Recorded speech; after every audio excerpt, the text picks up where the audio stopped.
termasuk dunia akademik, dunia ekonomi, dan seterusnya tentu membutuhkan kerjasama, membutuhkan konektivitas, dan seterusnya. Dan hal itu, konektivitas itu, atau kompetisi di dunia global ini tidak mungkin bisa kita ikuti kecuali dengan memperkuat skill atau penguasaan dalam bahasa Inggris.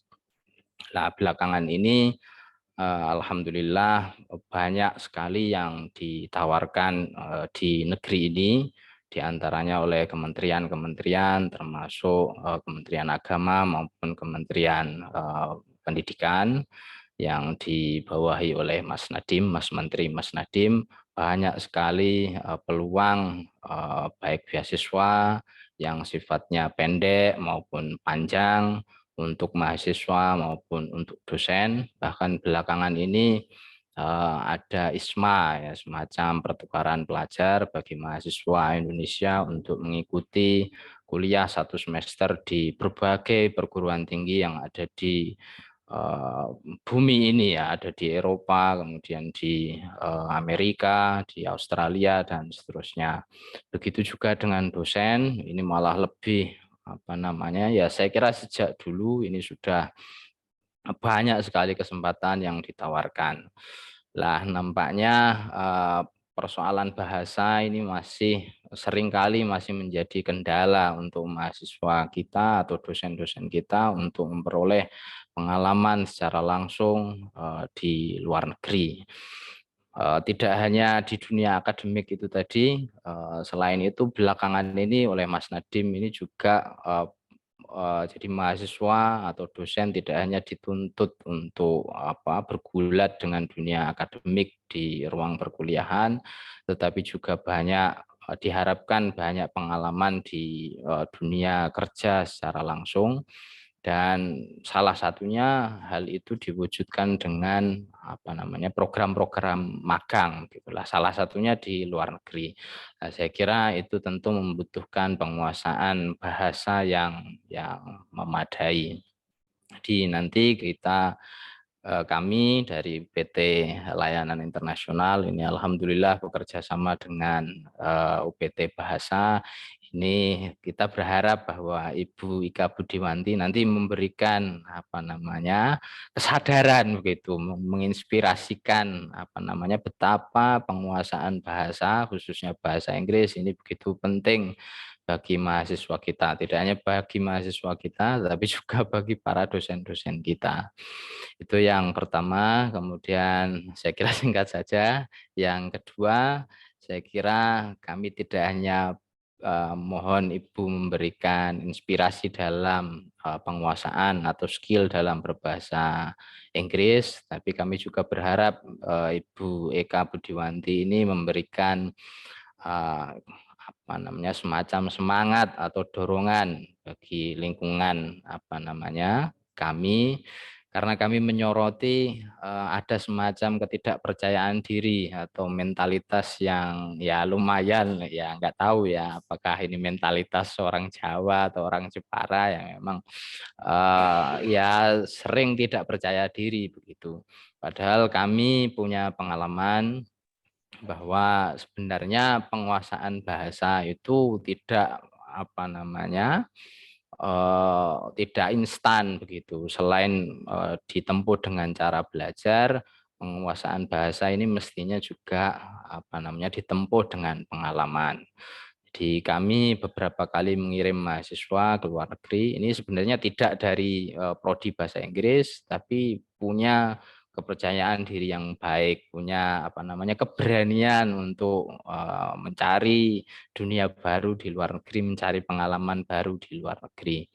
Beberapa waktu yang lalu kita juga membangun komunikasi dengan beberapa universitas di Eropa, salah satunya dengan Universitas Eastern Finland, salah satu perguruan tinggi di Finlandia. Bahkan saya sendiri yang mendapatkan amanah untuk mendampingi atau mengelola UPT Layanan Internasional sendiri tidak punya skill yang memadai sebenarnya Ibu untuk menjalin atau berkomunikasi dengan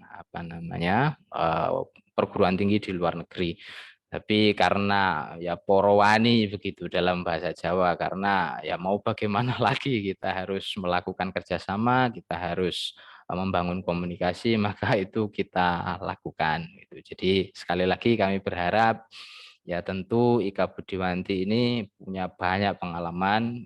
Dalam catatan saya melihat bahwa beliau ya tidak hanya sekarang ya, sejak masa muda dulu memang sering ke luar negeri, pernah menjadi delegasi pertemuan anak-anak muda di seluruh dunia, kemudian pernah menjadi Putri Indonesia juga mewakili DIY. Ini saya kira tentu ada trik atau tips dalam memupuk semangat, mentalitas yang mestinya dimiliki oleh adik-adik kita. Saya kira itu. Kami mohon maaf yang sebesar-besarnya. Terima kasih Bu Ika Budiwanti dan kawan-kawan yang lain. Terima kasih. Assalamualaikum warahmatullahi wabarakatuh. Waalaikumsalam warahmatullahi wabarakatuh. Terima kasih kepada Bapak Nasrul yang sudah menyampaikan sambutan pembuka. Kemudian untuk sambutan selanjutnya yaitu welcoming speech oleh Kepala UPT Pengembangan Bahasa Unisnu Jepara kepada Ibu Aprilia Riana Putri MPD, kami persilahkan. Oke, terima kasih kepada Mas Dhani selaku MC pada kegiatan webinar hari ini. Sebelum saya menyampaikan apa yang terkait dengan tema webinar pada hari ini, izinkan saya menyapa seluruh peserta mulai dari siswa-siswi SMP, MTS di berbagai kota, guru-guru, mahasiswa Unisnu, mahasiswa di luar Unisnu di dari berbagai macam kampus, dosen-dosen, ada teman saya dari UIN Wali Songo, Pak Eko, terima kasih sudah bergabung. Ada siswi dari MTSN 1 Pati, ada salah satu guru dari Jogja ya, SMA PL Jogja ini saya lihat beragam pesertanya. Terima kasih sekali sudah mengikuti. Ya, sesuai dengan tema pada hari ini, Learning English Change My Life. Izinkan saya nanti menyampaikan dalam bentuk bahasa Inggris latihan ini, Bu Ika. Oke. Assalamualaikum warahmatullahi wabarakatuh. Alhamdulillah, alhamdulillahirabbil alamin. Wabihi nasta'in ala umurid dunya waddin. Wassalatu wassalamu ala asyrafil anbiya'i wal mursalin sayyidina wa maulana Muhammadin wa ala alihi wa sahbihi ajmain, amma ba'd. First of all, let's pray and praise to Allah Subhanahu wa Ta'ala who has guided us, giving happiness, healthy, and mercy so we can attend and participate in its a very special occasion. Learning English changed my life without any obstacles. And then second, praise and salutations upon our Prophet Muhammad Sallallahu Alaihi Wasallam, who had brought us from the darkness to the lightness. Respectable Dr. Haji Mahali MPD as the Vice Rector 1, and honorable to Bapak Nasrul as the head of Internationals Office, and honorable to Ibu Ika Budiwanti Pate SPD as our lovely speaker for this webinar, and all participants whom I loved.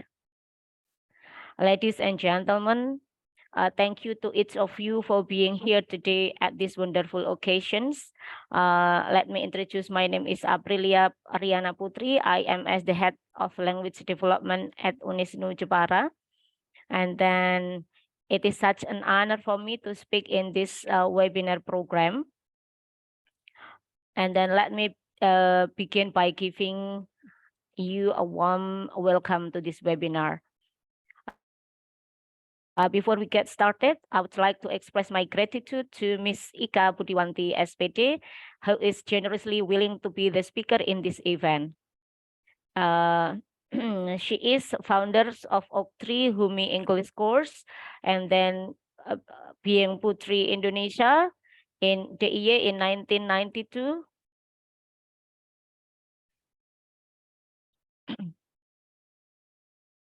And then delegate for the SHIP Southeast Asian and Japanese Youth Program in 1996. Excellent students from Copertis 5, DEA 1997. Moreover, I'd like to express my appreciations to the Office of International Service who generously helped us make this seminar come true. Mr. Naslur, Mrs. Konita, and other committee. In today's webinar, we would gain knowledge about how learning English changes and then give impact to our life and experience of getting scholarships from Mrs. Ika based on her previous stories.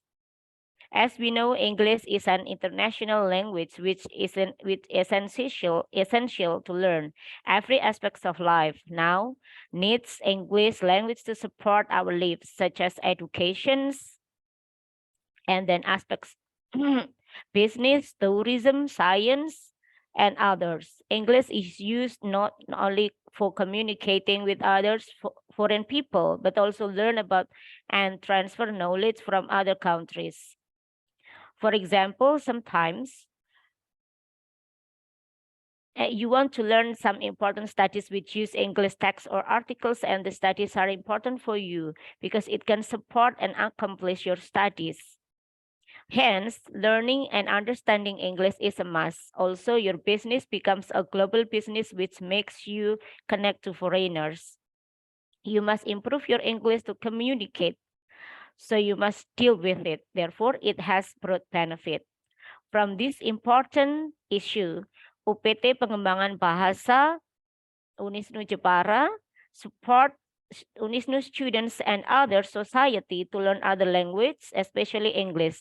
There are some programs, for instance, TOEFL preparations and TOEFL test, English course, PIPA course, training for English teachers, and teaching English for business. We provide a competent teacher to teach them. So we can expand our programs not only for Unisnu students, but also for community. We are very grateful to be beneficials for others. Our excellent service is our priority, and your satisfaction is our happiness. And then, well, I do not want to take too much of your time. I need to hand over it to other speakers, to all of you. I would like to say once more on behalf of this live webinar together, welcome. It is great to see so many of you. Wassalamualaikum warahmatullahi wabarakatuh. Terima kasih kepada Ibu Aprilia Renang Putri yang telah menyampaikan welcoming speech. Selanjutnya kami persilakan kepada Wakil Rektor 1 Unisnu Jepara untuk menyampaikan keynote speaker. Kepada Bapak Dr. Haji Mahali MPD, kami persilakan. Okay, thank you. Assalamualaikum warahmatullahi wabarakatuh. Warahmatullahi wabarakatuh. Waalaikumsalam warahmatullahi wabarakatuh. Okay, bismillahirrahmanirrahim. Alhamdulillahirabbil alamin.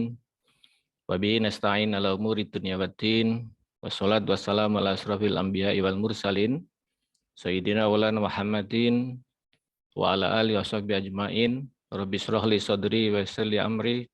Wahlul 'uqdatam min lisani yafqahu qawli, amin ya rabbal alamin.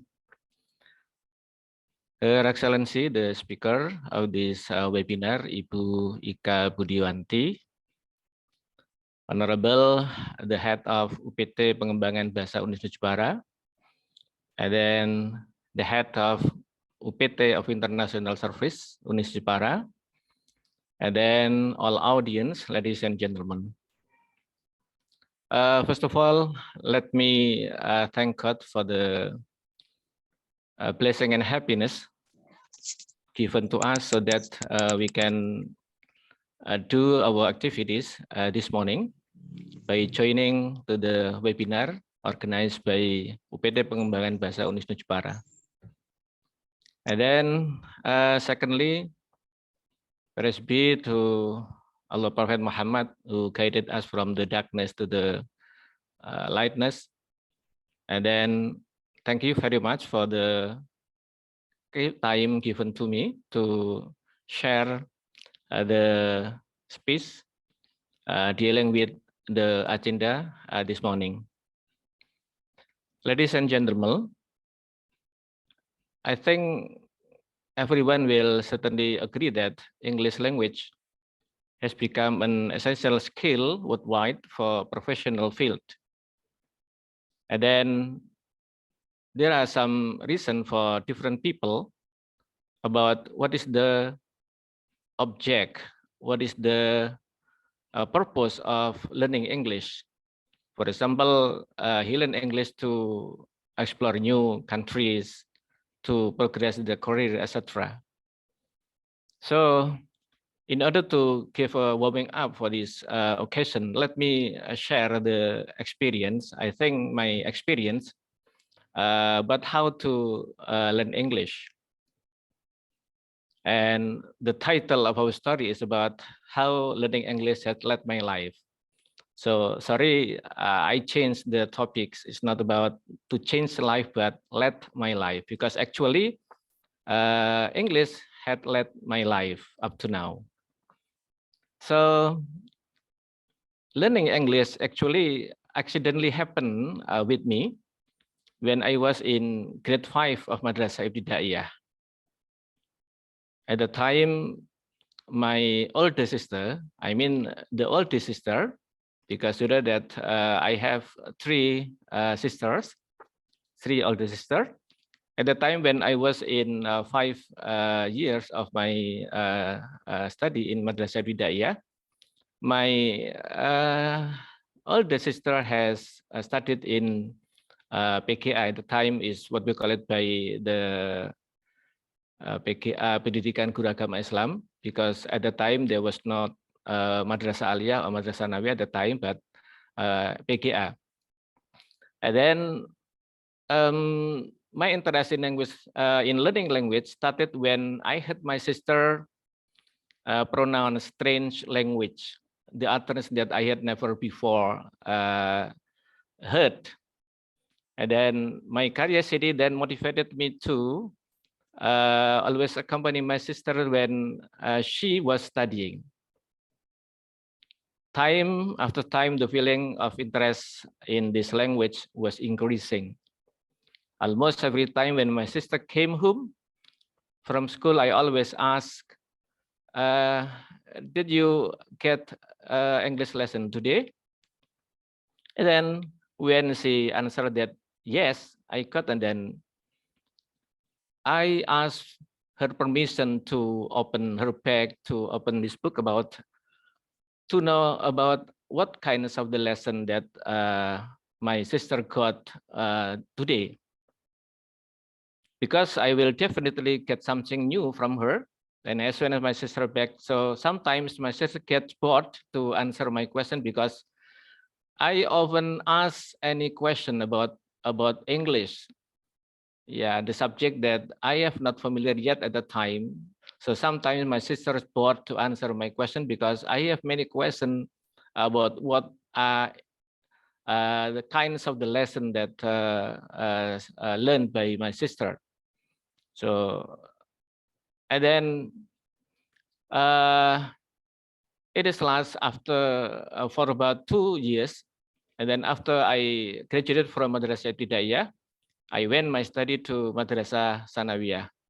How happy I was at the time, because by learning or by studying at Madrasah Sanawiyah, and then I will get what the favorite lesson that be my favorite at the time is about English, because we know that I will get English lesson in Madrasah Sanawiyah. Means that I will get any experience, very experience, very funny experience, very interesting experience by learning English, because it is kinds of the favorite lesson that accidentally I had when I was in Madrasah Ibtidaiyah. And then so there were some kinds of experience that sometimes made me happy and sometimes makes me sad, because of the English teacher in Madrasah Sanawi at the time. As you know that how difficult to get a good English teacher at the time, because at that time it is very rare to get a professional English teacher at the time. So I got 3 times of the different teachers who taught me English, because as I told you that English teacher at the time are very difficult to get. So sometimes the one who taught for about 1 year and then it should be changed to with other English teacher. But it did make me give up in learning English, because at the time in the last year of my studying in Madrasah Aliyah, I got very interesting teacher. I got very good teacher. He was graduated from Gontor. So from him, I got some valuable experience. I got some valuable insight how to learn English.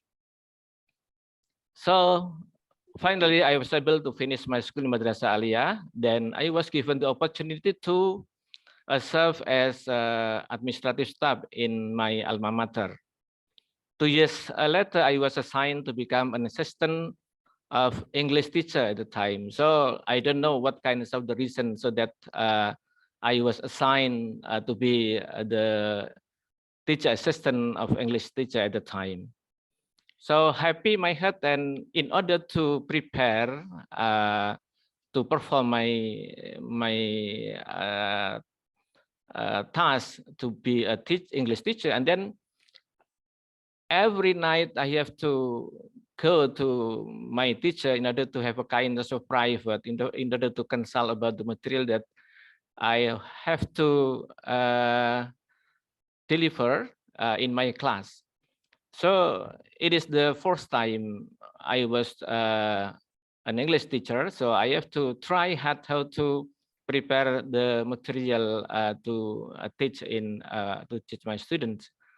So I think it is quite of the effort that I had to do at the time, because you know that I was only graduated from Madrasah Aliyah, and then I was assigned to be an English teacher. So I think it is kind of the challenge that I have to cover this, how to solve this, how to try to get the solution.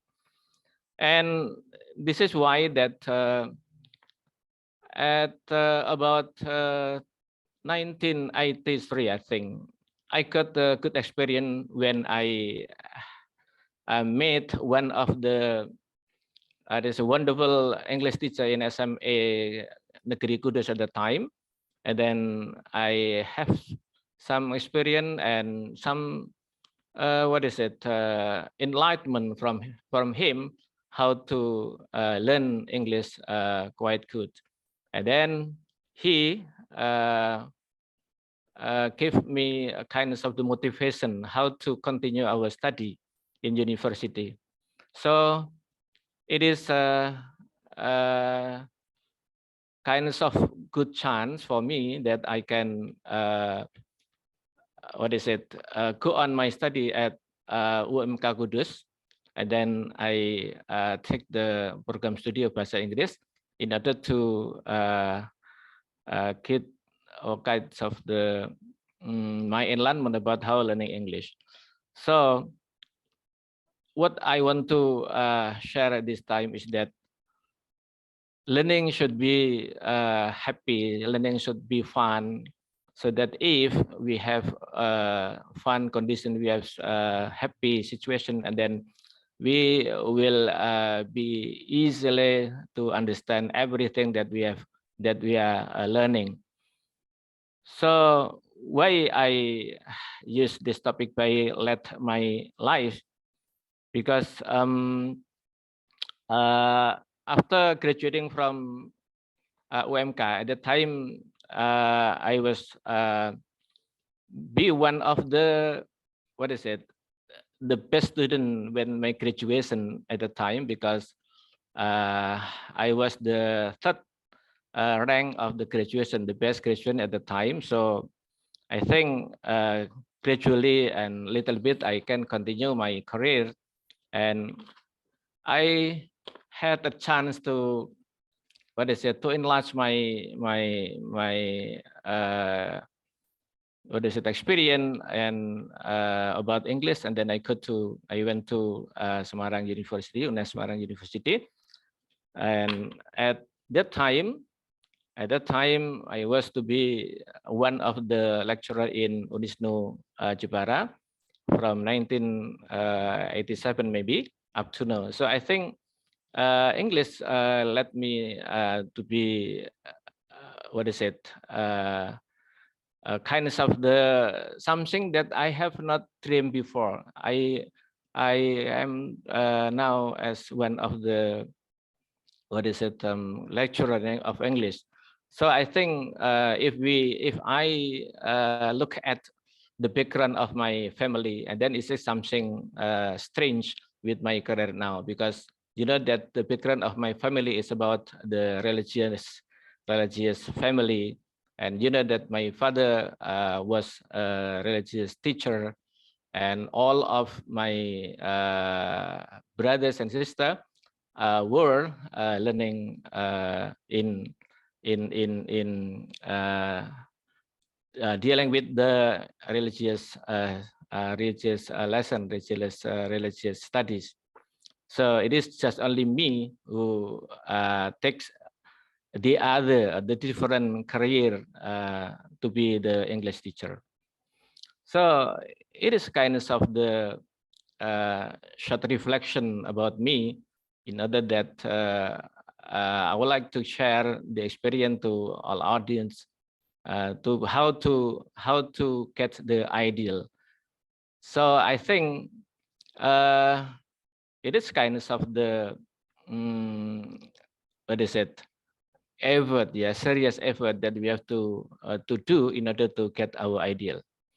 And then let me talk about something more serious in this agenda. It's about language acquisition. Yeah, language acquisition. So language acquisition refers to, what is it, how human can develop the ability to understand and use language. And then you know that there are numerous language acquisition theories in the English language that aim to understand and explain how the process begin and processes. And then talking about language acquisition, something that important to know is about the exposure in language acquisition, the importance of the exposure in language acquisition. Exposure to language can be defined as the contact that learners have with the target language that are very tempting to learn. Inside the classroom, one of the most central roles of the teacher is to provide learners with sufficient exposure to practice the target language in a variety of contexts. So one of the experience that I share this morning is about how I got the exposure so that I learn seriously in English. So as qualified speaker of the language, the teacher can give practical example of language more often than they can apply natural input from, for example, from radio, from the television, from website, or maybe books, or magazine, or newspaper. In this case, Benson defined outside classroom exposure to any kind of learning that takes place outside the classroom and involve self-instruction, naturalistic learning, for self-directed naturalistic learning. The form of outside classroom language exposure can include listening to English program on the radio, watching English program, in movies, on the television, traveling to English-speaking countries, or maybe talking to face-to-face with English native speaker using English language in real-life situations. In fact, there is general consensus about researchers in language acquisition that exposure to language plays an essential role in language acquisition, where learners are able to learn language easily and more successfully. Basically, exposure to language is considered successful when the learner can produce the language, since learning can take place everywhere and anytime. If learners only focus on classroom activities, they will not acquire the second or foreign language. Many learners learn English inside the classroom, but if they do not get that chance to practice it outside the classroom, they will not learn it appropriately. So it should be emphasized that exposure can directly improve the target language, so that language proficiency may be result of social interaction with the speaker of the target language. As Brunner and then Vygotsky's theory about interaction, social interaction in order to study of language. And then one way to get more exposure is to watch movies or television in target language. This is a great way to improve like listening skill, and then pick up some new vocabulary. So it is one of the activities that I did when I was in the S1 degree in UMK, because I had an activities by listening to the BBC English by radio at the time. As you know, that BBC English by radio was one of the radio station which regularly give the learning English, but now it was closed, yeah, from December 2022, this program was closed. So every week I had regular regular activities by listening to BBC, but English by radio. And there is a favorite program at the time is about the pedagogical pop. Yeah, pedagogical pop. So these programs always on at 6:50 in the morning. So there is no activities at certain days because at the time, because I have to tune in BBC English radio in order to get some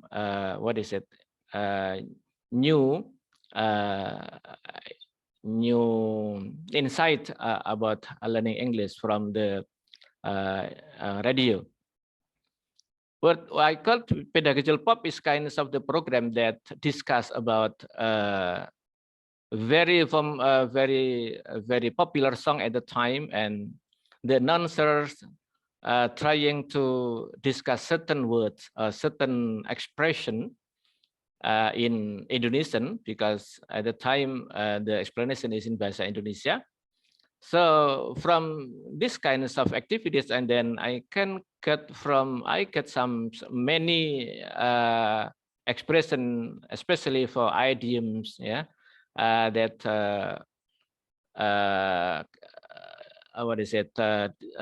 delivered by the announcer in this radio.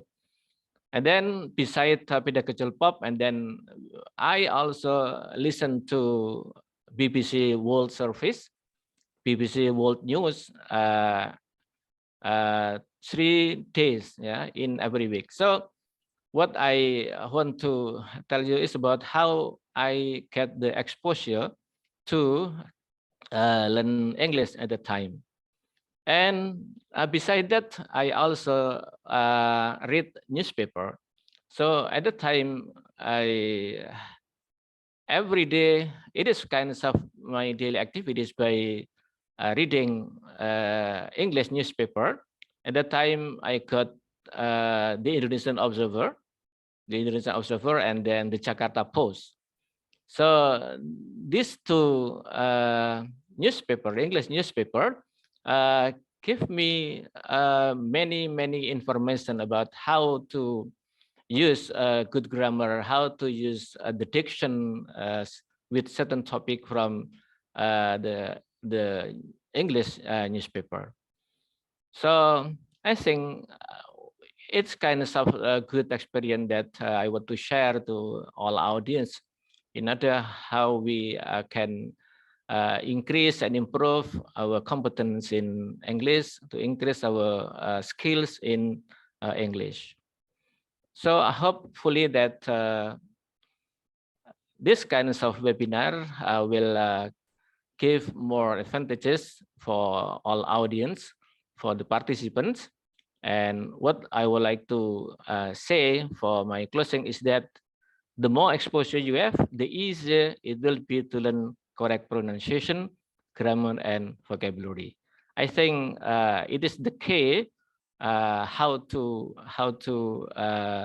improve our learning English.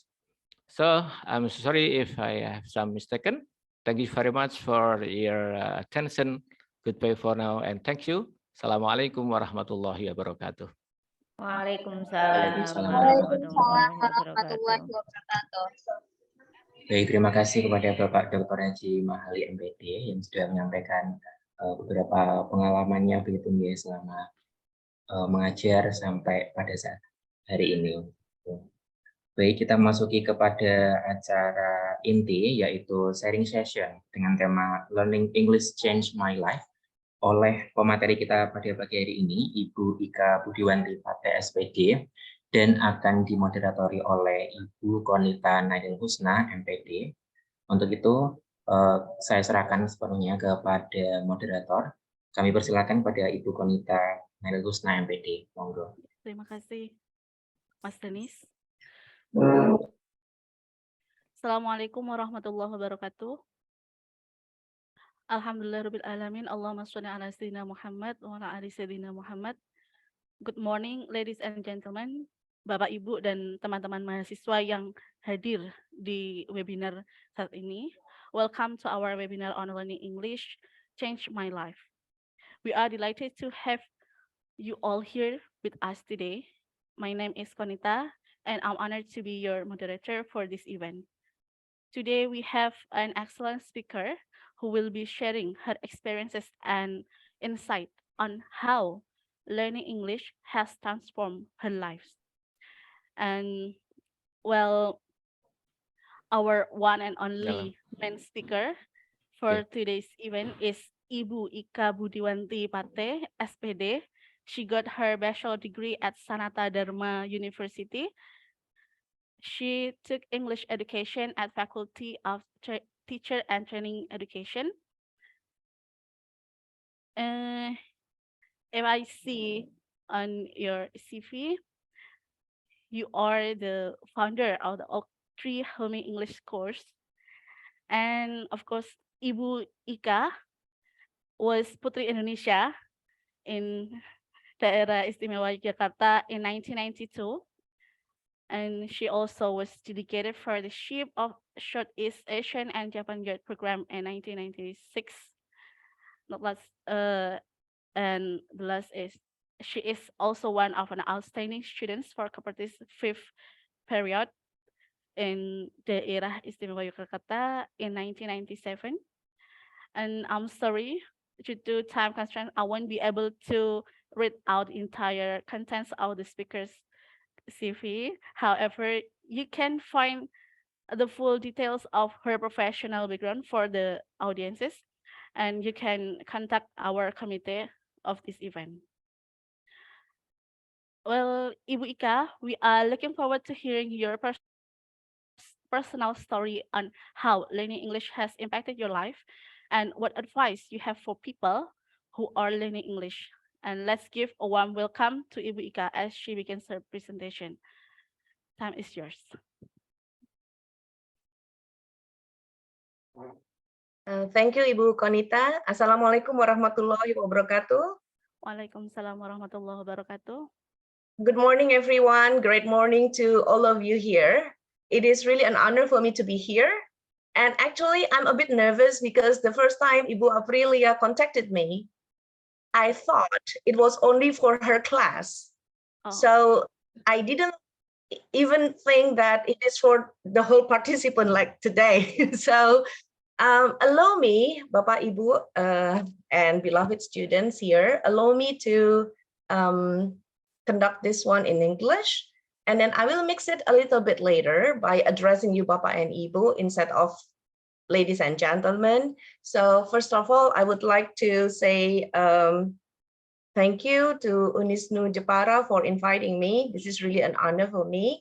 And then I'm sorry if I address you only with your names, Bapak and Ibu, not with your academic title, because I'm worried that I will make mistakes in saying so.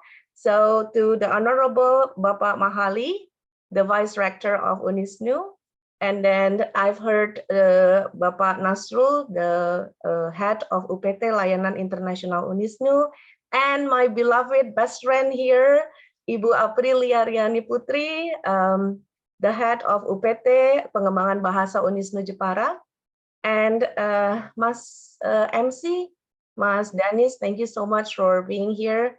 And I also have some other guests here. I thought my husband is here, Bapak Rudi is here, and then my friend from Unsud, Purwokerto, the Kepala UPT as well, Pengembangan Bahasa FEB Unsud, Mbak Popi Kusuma is here. And then one of the teachers, my beloved friend from Jogja, Mbak Resti is also here. And I would like to say hi to everyone here, from the junior high school students to the university students. I'm so happy to be here. I would like to conduct this one in a casual way, so you can just ask me questions later. Is that okay, Ibu Konita, if they can just interrupt me in the chat box and ask me questions later? Yes. Okay, all right. Okay, so my presentation won't be so formal, but I was so surprised that more or less my English journey is like Pak Mahali's English journey in learning English. So you will find out later the similarities of my English journey with Pak Mahali's English journey, okay? So I will show some slides, but my slides are not so wordy, so I will stress on more for discussion, because I'm here actually is not to tell you what to do. I just want to share my experiences so far in learning English and how learning English changed my life. And then I'm not going to put everything on my slides, but I will be open for any discussions later when you ask me questions, okay?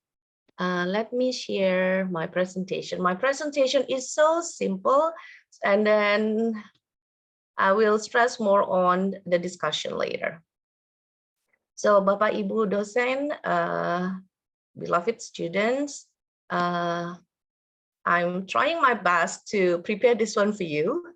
Can you see my screen, everyone? Yes. One moment, it will take some time. Okay, Ibu Konita, can you see my screen? Not yet, ma'am. Okay, for the Canva. Okay, can you see this one? Yes. Okay. Yeah. So that's the title of my sharing today. It's not really a formal presentation, so I hope at least you can just jot down some of the things that is workable for you, okay? So learning English changed my life. As you notice that I have the logo there, that's the logo of my institution that I created 17 years ago, almost 18 years ago. So I am the founder and the managing director of Homey English course. It is just a small institution, consists of dedicated teachers and our beloved team, and also students and supportive parents. So that's why we can survive until today for 18 years. So far, we have it in Bekasi, in Balikpapan, and in Banjarmasin. And then you can check down there for the Instagram addresses. We have Instagram accounts. You can learn English with us through our posting, because almost I think it's every day, we have daily posting for our students and parents, and also for public to learn English together with us. Actually, today it should be for Common Mistake Corner. But because one of my friends' father-in-law passed away, so we canceled to upload the poster because I need to upload it. I need to upload the poster for condolences. So you can just follow us for that one and learn together with us. And then, how did I start? That will be my first one. Oops, why it's here? One moment. Oh, you can see all my slides there. Okay, how to do it? This is our menu for today. How did I start learning English and my English journey and amazing people I met during the journey. And then I will give you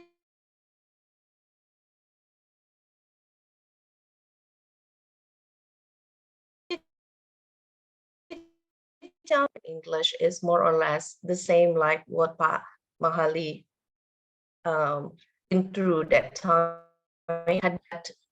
Oh, this is me. Do you know that one that I show to you there? The paper crane. Origami. Origami, from origami paper. Yes, from origami paper. And we call that one Orizuru.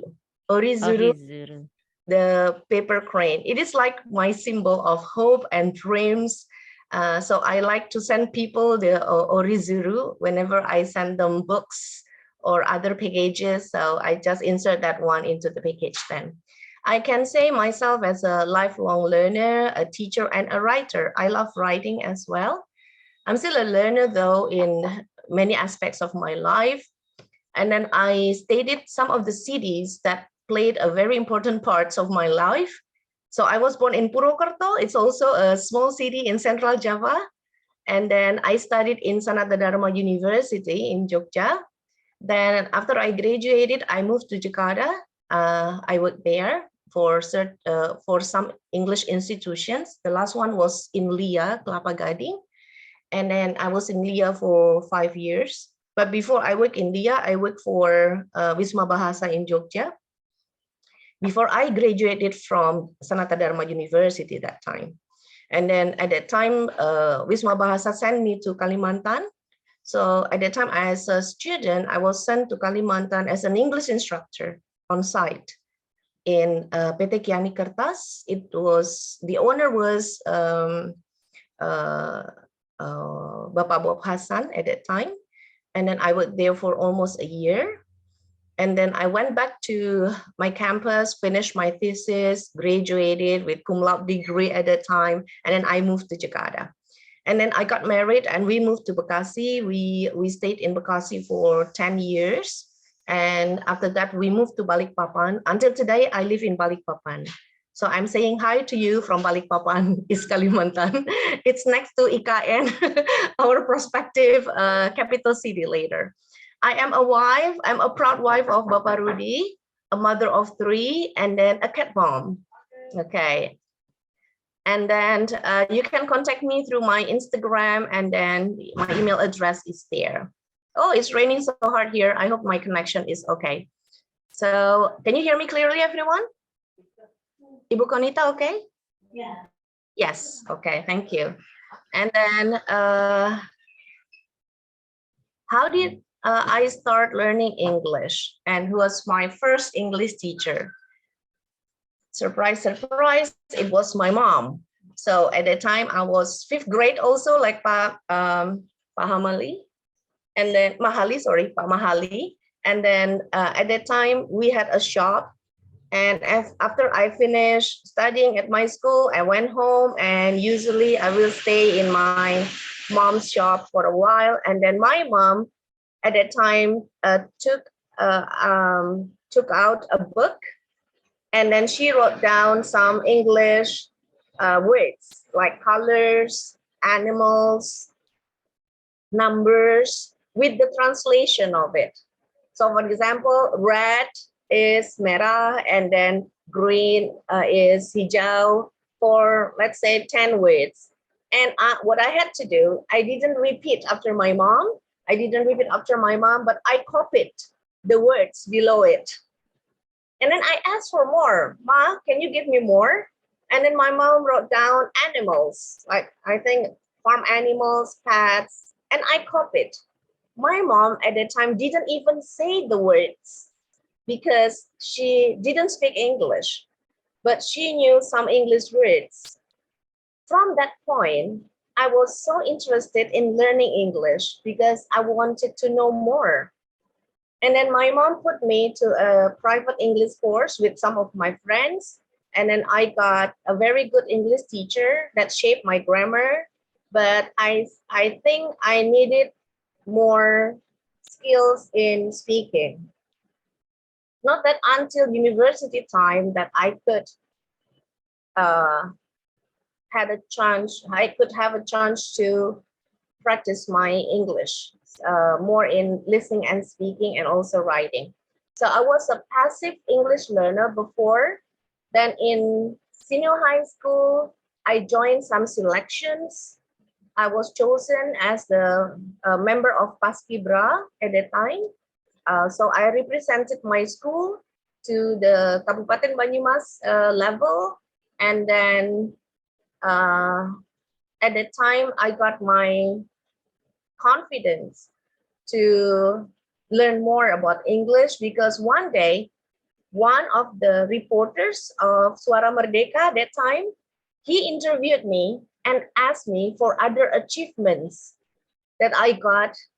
At that time, I was chosen as Ibu Lurah, the leader of the girl groups. I was the Ibu Lurah of the Paskibraka Kabupaten Banyumas, and I was at that time I got the main role of taking the flag.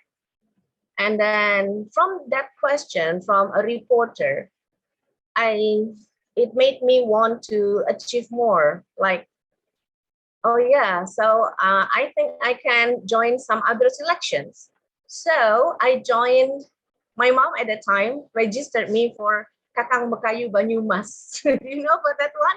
What do you call it in Jepara? Mas Mbak, like Mas Mbak, Jawa Tengah, but this one is in the Kabupaten level. And then I won. I won the competition. So I was chosen as the Bekayu Banyumas in 1992. I got 4 trophies for Putri Intelligentsia, and then Putri Favorit, Juara Umum, and Bekayu Banyumas. I thought at that time it was because of my English interview. Because my interviewer at that time said, wow, okay, so far, I think you are the best participant for this English interview. So he said so. It's raining so hard here. Excuse me, Ibu Konita and the others. Can you hear me clearly? Yes, ma'am. It's okay. It's okay. Okay. It's Clear. here. Okay, thank you. Okay, yeah. It's raining so hard there. Okay, so from Bekayu Banyumas, and then I joined some of the competitions that is related not only about fashion show. Some people make mistakes in judging that kind of competition is only for fashion show and those stuff. It's not only about physical performance, because physical performance in such kind of competition like Putri Indonesia and those things is only 20%, if I can say, because the others are about your brain, the others are about your attitude as well, your behavior as well. So my mom was my very first English teacher that time. She started from asking me to copy some of the words. And then motivation, I got the motivation, I got the curiosity. I got the curiosity to learn more about English. Then let's go to my next English journey here. So I can say that I start from my mom, that I got it from school. In junior high school, I got English. I studied in SMP Susteran at the time in Purwokerto. And then from SMP Susteran, I continued to SMA 1 Purwokerto, and I got English, and I met English teachers, very good English teacher that inspires me a lot. And then I decided, since I was in senior high school, I decided to be an English teacher. So I got my dream come true. So if usually students in senior high school, they didn't know what to do, they didn't know what they want to be in the future. At that time, I knew what I wanted to be. I wanted to be an English teacher. That's why I registered to Sanata Dharma University for Faculty of Teacher Training and Education, especially in English education. And my life in university was not like studying about things like I didn't feel stressful in studying English that time because I love it. And I wanted to go to university, to my campus every day because I want to know more. So like Pak Mahali wanted to meet the sister because he wanted to know more. He wanted to learn more. So I wanted to meet my lecturers that time. I wanted to meet my friends, my seniors, my juniors as well that time, because I wanted to know more and I wanted to interact with people. At that time, we had to speak English 100% in class. And then my life, my learning journey in university really shaped me to be a good English learner and to be a good English teacher. Then I got the opportunity to join SEAP, the SHIP of Southeast Asian and Japanese Youth Program in 1996. Okay, I think I have to stop sharing for a while for this one because I want to share something else. Are you still with me? Okay, just checking. Nobody is sleeping, right? Thank you. Okay, I'm going to show you something here. Oh, you can interrupt me anytime, right, Ibu Konita? Yes, okay. Remind me about the timing. Thank you. Okay. I cannot read the one in the chat box, so you can help me check that one, okay? Thank you. Let me, one moment. Oh, my connection. One moment. I want to show you something else here. Okay, so as I told you before that I started with my mom, and then at school I got some selections that I joined. I represented my school at the time to some selections in SMA 1 and also in university level. How to go back to you, one moment, this, and let me share this one. This is me when I was younger, if you can see. Can you? Can you see that?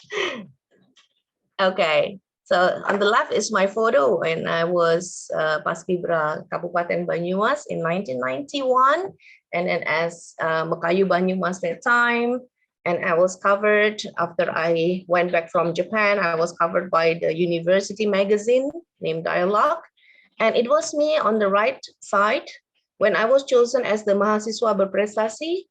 I was the best student for Sanata Dharma in 1997, and Sanata Dharma University sent me to the Kopertis level, Kopertis 5 at the time. So I competed with other private universities, representatives of private universities all over the EA. And I was chosen as the Mahasiswa Berprestasi Kopertis, and then I went to the national selection for pemilihan mahasiswa berprestasi tingkat nasional at that time. English helped me a lot through all the selections. It has become my strength in the interview because I got that confidence to tell the interviewer about myself, about answering questions from them. And then, so those things. Then, SEAP also is a turning point for me because it was my first time to be abroad, to meet international. Hello? Okay, to meet international people. Hello? Okay, can you hear me? Yes, Ibu. Yes, It's okay. clear. Okay, wait. I got some noise in here. I want to show you a video when I was joining the I hope it works. When I was joining SEAP in 1996, but I will show you how it, wait a minute. The selection started in Kabupaten Banyumas first at that time. So I went back to Purwokerto that time to join the selection, and I met some friends from Unsud as well as usually the participants from Central Java was students from Unsud. So I competed with those people in Banyumas level, and then yeah, I got some presentation in English.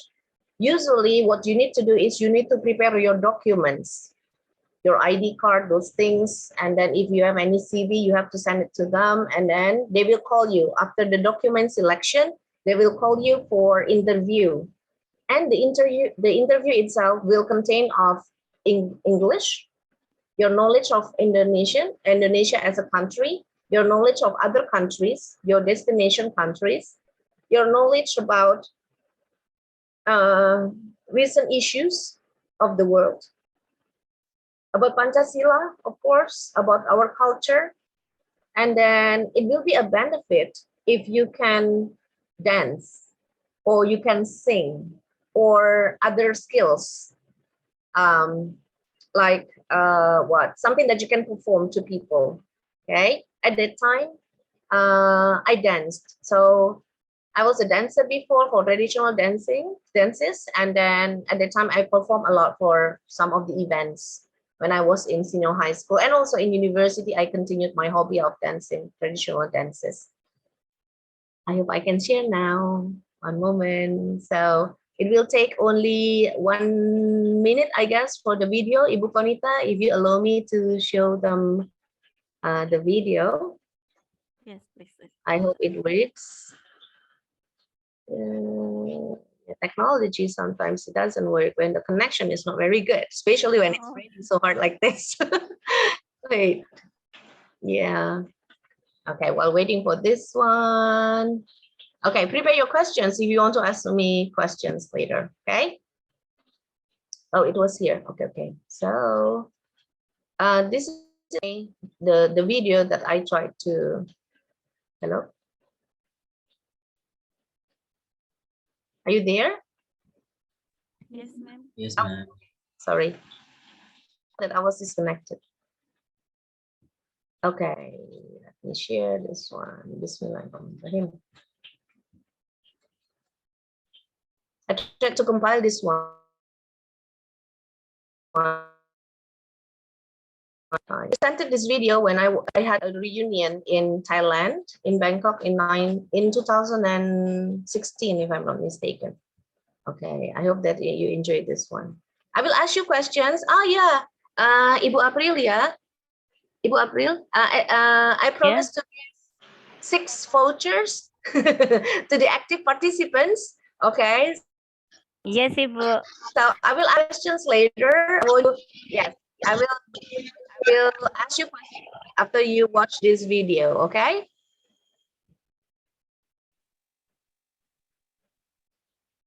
Why I cannot click this one? Uh-oh. One moment. It might be the connection.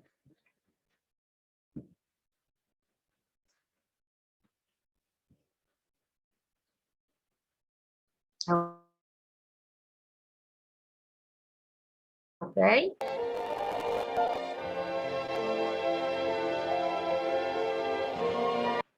One moment.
Sari semerbak wangi penjuru bumi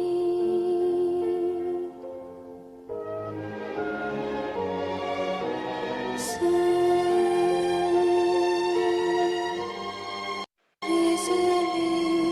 melati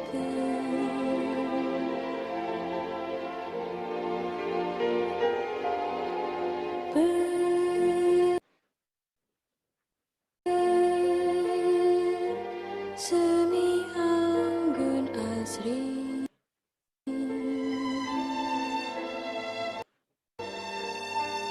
ku cipta dalam kubah seni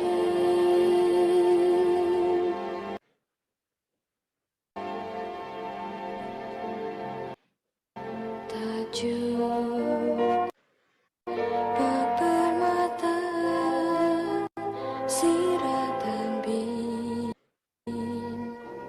kejora kan ku persembahkan bagimu pahlawan bangsa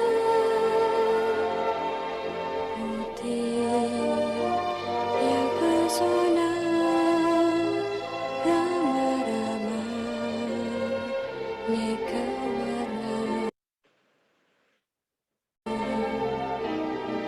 kan ku persembahkan bagi pandu Indonesia suci melati. Okay, that one is okay. We call this program and then at that time we travel to some countries. I want you to write down in the chat box. What are the countries? How many countries did I visit? And what are the countries? What were the countries? Write it down in the chat box. How many countries did I visit? And what were the countries that I visited?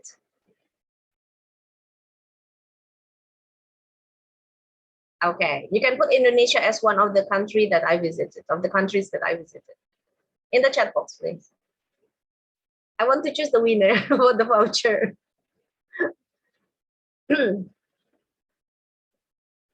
Nobody? Philippines silent completely, please. Oh, Miss Ida is here, one of the teachers in Oak Tree. Hello, Miss Ida. Oh, you cannot answer this one.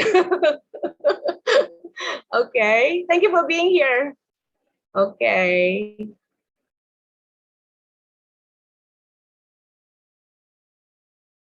Okay, how many countries? Can you write down how many countries did I visit at that time?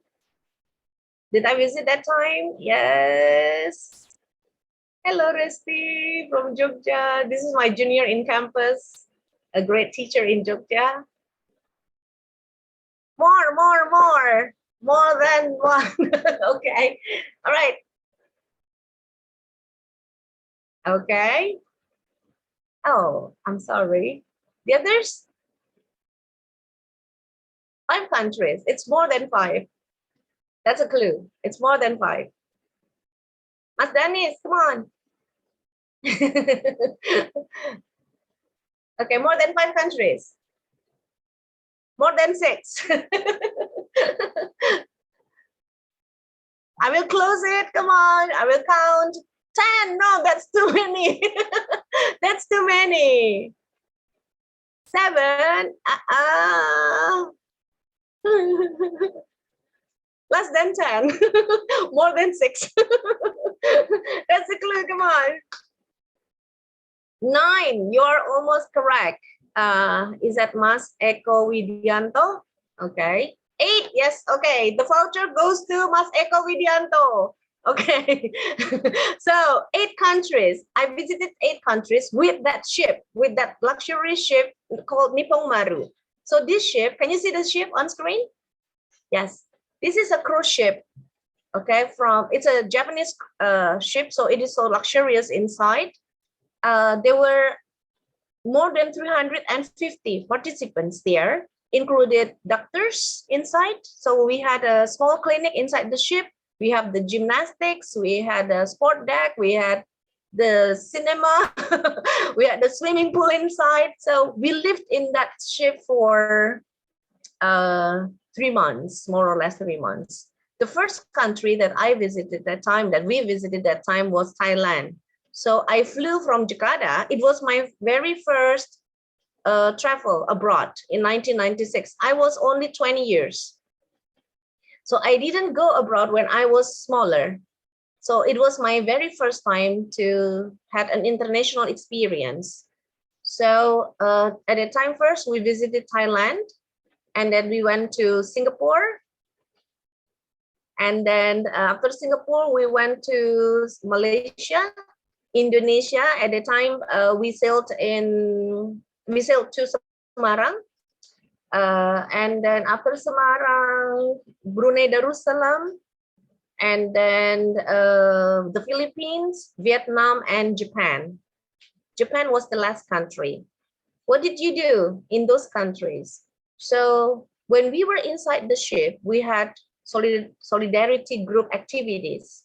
Like if you can dance, so you can teach other participants, they can register themselves into clubs, like painting club, what is that? Origami club, for example, tea ceremony club, batik club, tari indang club, what else?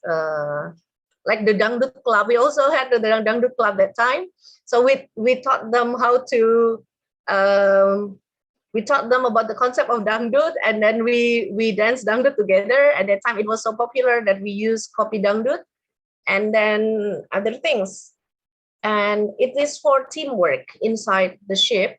And when you visited a certain country after 3 days of sailing, and then at the time we met the leaders of the countries, like Sultan Hassanal Bolkiah at that time, the Prime Minister of Thailand, President Fidel Ramos at the time in the Philippines. And so those leaders of the countries, we had what we call courtesy call. After the courtesy call, usually we will have institutional visit. We visited universities or schools or hospitals. And then we had interaction with local youth, games, competitions with the local youth, sharing program, those things. So you can imagine that in one trip for more than 3 months, of course, we used English all the time. And then we really sharpened our English that time. I got some enrichment in the vocabulary, of course, in the intonation, in the pronunciation. So I fixed my English during that trip and during this program. I met amazing people that they have become my best friends until today. So later in August, we are celebrating our 27th friendship, and then that reunion will be in Bali. I will be the MC of the event, and then we would stay in a hotel, and then some of my friends from Vietnam, from the Philippines, from Brunei Darussalam, Malaysia, Singapore, we will be in Bali for 3 days, and then we will do some activities together to celebrate the friendship, to celebrate the blessings that we have been through, that we survived the pandemic, and then we still become friends until today. And this kind of program also sharpened my leadership and also team managerial skills, let's say, like something like being a team member. By the end of this program, at the time on the last day of the ship, I guess, I was chosen as the leader, the chairman of the final discussion. So I had to present a summary of what we've been discussing during the program, and we sent the report to the Asian Foundation that time. So it's really a memorable journey for me. I will stop sharing for a while. Okay. Mas Eko Widianto. Okay, you got the first voucher. Now, my second questions. What was the year when I joined SEAP? Write it down in the chat box. What was the year when I joined SEAP? Wow, you again? No, you cannot get 2 vouchers. Okay. Oh, okay. Mbak Poppy. Yeah. Can we have Mbak Poppy as the winner? Ibu Aprilia, Ibu dosen from Unsut. Okay. It's Ibu Poppy and okay. Wait. Okay. Wait. Ibu April, can you help me to choose the yeah. one, please? Okay, let me check it first. Okay. Is it Resi Fariska? Ibu or Mbak Resi Fariska? Resvi. Resvi. Okay. Our students from Unisnu, Oh, English education major students. Oh, okay. Mas or Mbak? Mbak. Okay. Mbak Resvi. Okay. Yeah. For Ibu Poppy Kusuma from Unsut, I will give you special gift. Okay. All right. Now my second. Okay. Okay. Yes. Thank you for being there. So my third question. If you notice, okay, if you listened, if you watch it carefully, what is the name of the ship? This ship is from Japan. What is the name of the ship? Oh, we have the song for that one. It's a very nice song. Woohoo! Mbak Poppy again. Yeah, the others can just copy from Ibu Poppy here. Okay. Nipong Maru, yes. Okay, that's the name of this one, Nipong Maru. So I think I have to change the question. Okay. Wait, did I tell you about that one or not? Oh, I didn't tell you about that, so it's not fair. What was the last country? What was the last country that we visited? Your fingers are so fast. Japan. Okay. Thank you. So, okay. Excuse me, Bu Ika. There is Mbak Dina Yes. Raising her hand. Oh, Maybe okay. she will get a chance to answer your questions. Okay, sure. Mbak Dina Maharani, right? Kelas 7D. Are you a junior high school student or the teacher? Mbak Dina, Mbak Konita, Bu Konita, maybe we can give a chance to Ibu Dina to. Mbak Dina? Yes, please. Oh, mana kok hilang?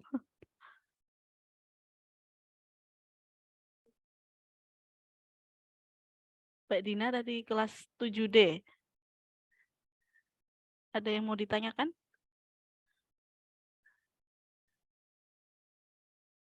Mungkin cuma react aja. She pressed that one accidentally? I think. Yes, okay. You can just drop some questions later in the chat, okay? So let me continue this one. I will stop for a while about Nipong Maru and the things. I will go back to my presentation here. Okay. On my connection. Can you see my screen?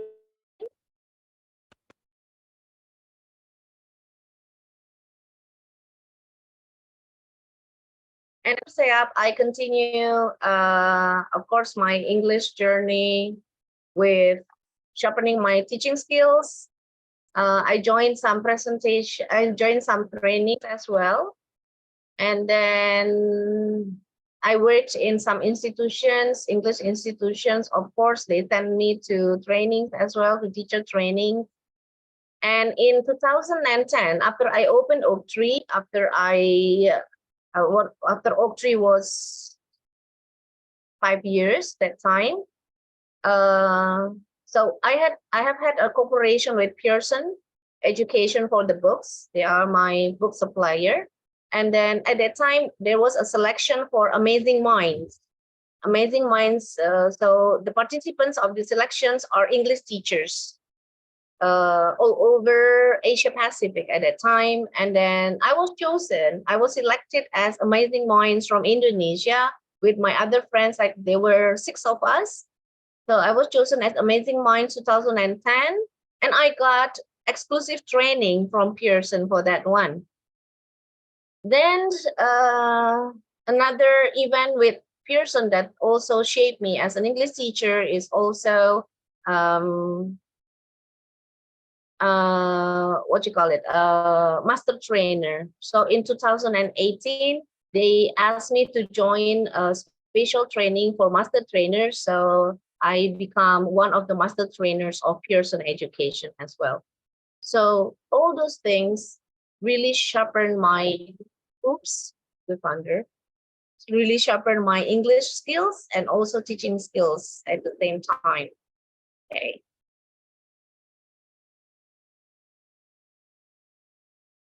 This one, I met amazing people.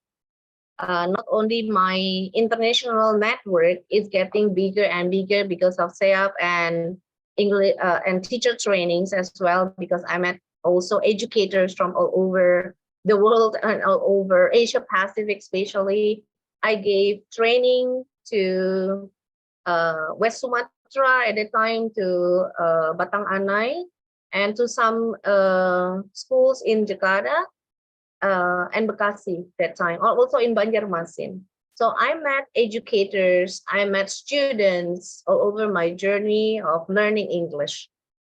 Of course, because I don't want to disappoint them. Every time I wanted to present something, of course, I learn, and then I practice as well to present my presentation, so that I won't let them down like you. So yeah, I met amazing people during my learning journey. If you ask me about tips for students, this is for students. You have much energy, you still have strong physical condition, you have the energy, you are surrounded by academic people around you, you are surrounded by graders, you are surrounded by those students who like to learn and what is that, be better each day. So please be busy. If you think that you have much time to relax, be careful. It means that you are wasting your time in your youth. Because as long as you are very young, please, please, please be busy joining organizations, be busy preparing yourself to join selections. Because by preparing yourself before selections, you've done your best, you have tried your best. Maybe you won't be the winners, but at least you've tried your best and you know your, oh, so for this level, I'm to this point, and I will do it better next time. So I think that's the only tip that I can give you. I also remind my kids, me, my husband and I, we usually remind our kids, like, be busy joining organization. It's okay for you to join selections and you fail sometimes. It's okay. Right now, my daughter is in the selection of ISMA. So I'm crossing my fingers, help me in my prayers. So Nabila is a student in Undip for international relationship. She's now in the 6th semester. And then she was selected. She passed already the document selection. And then tomorrow she will get interviewed by the ISMA committee. So yeah, I help her a bit to prepare herself, but actually because her English, I can say that her English communication skill is much better than I have.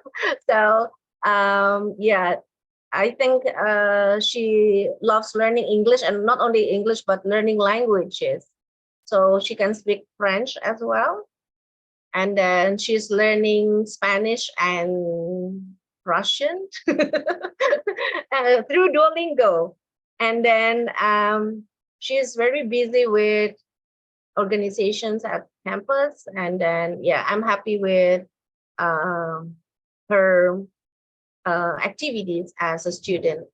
So I think be busy in learning, be busy in joining organization, be busy in joining a selection. Of course, it is not like a magical thing or instant thing to do. You really need to prepare yourself then. But if you never start, so you won't be there. So you'd better, if you never started before, you started from today then. You started with you. You cannot ask other people to push you all the time. Come on, join this one, and that one. You have to start it with you. Okay.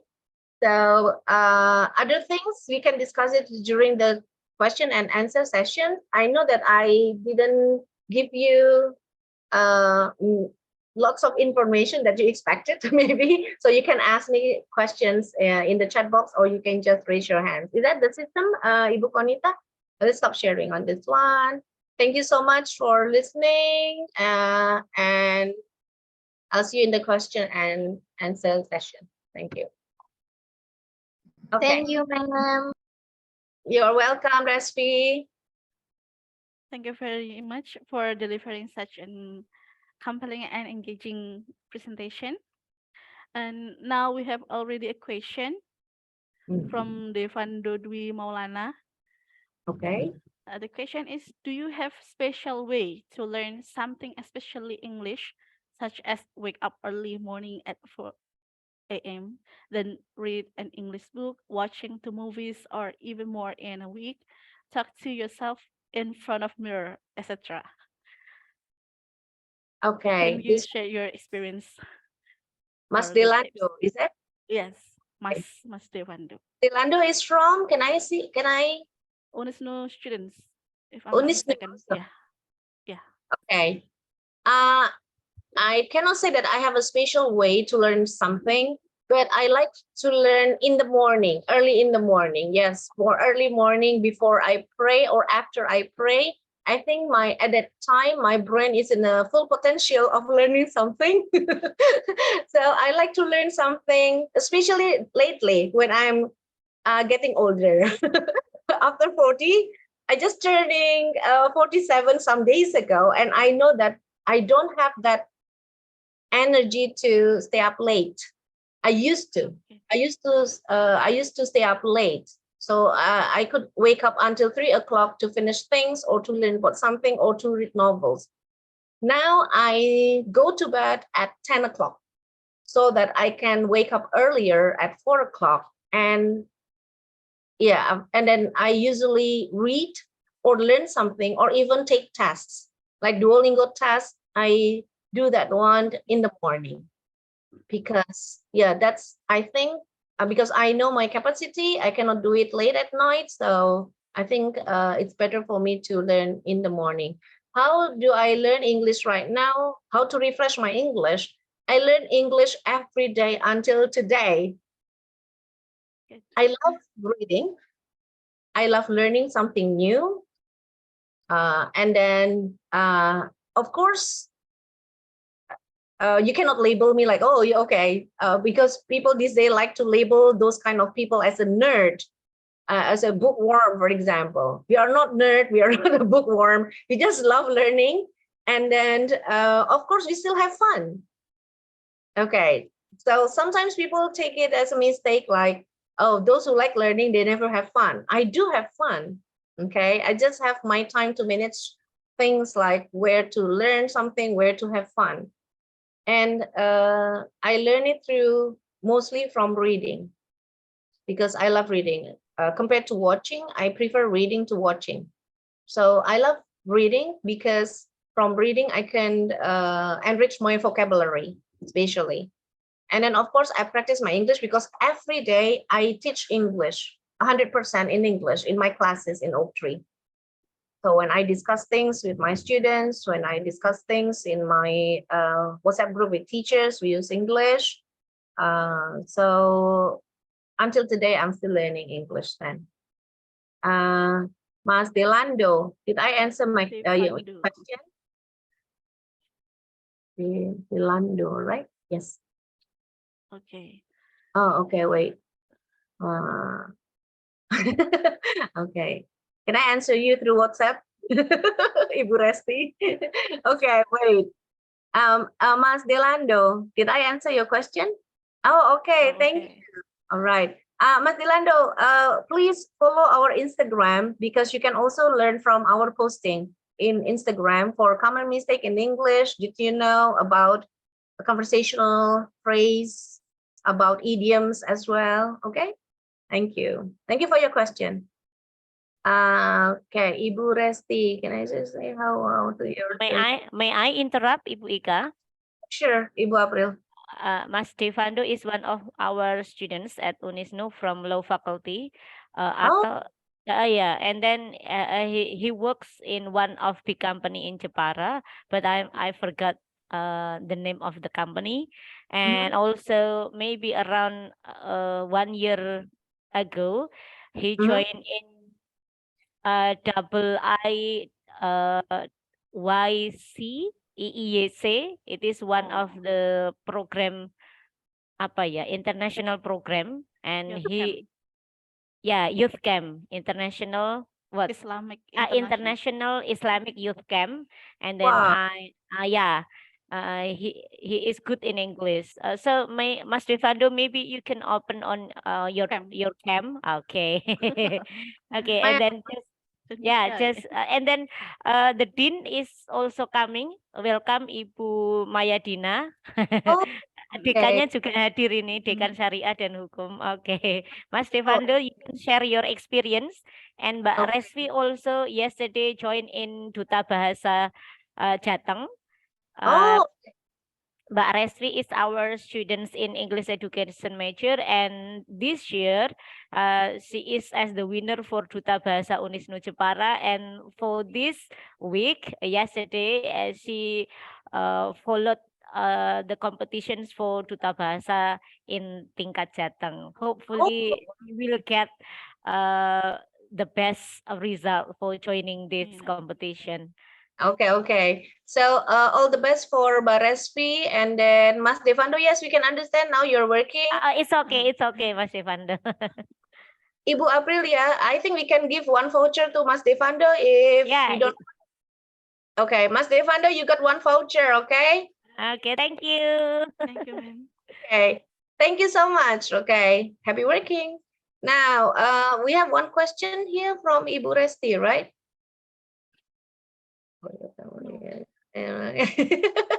Okay, about time management.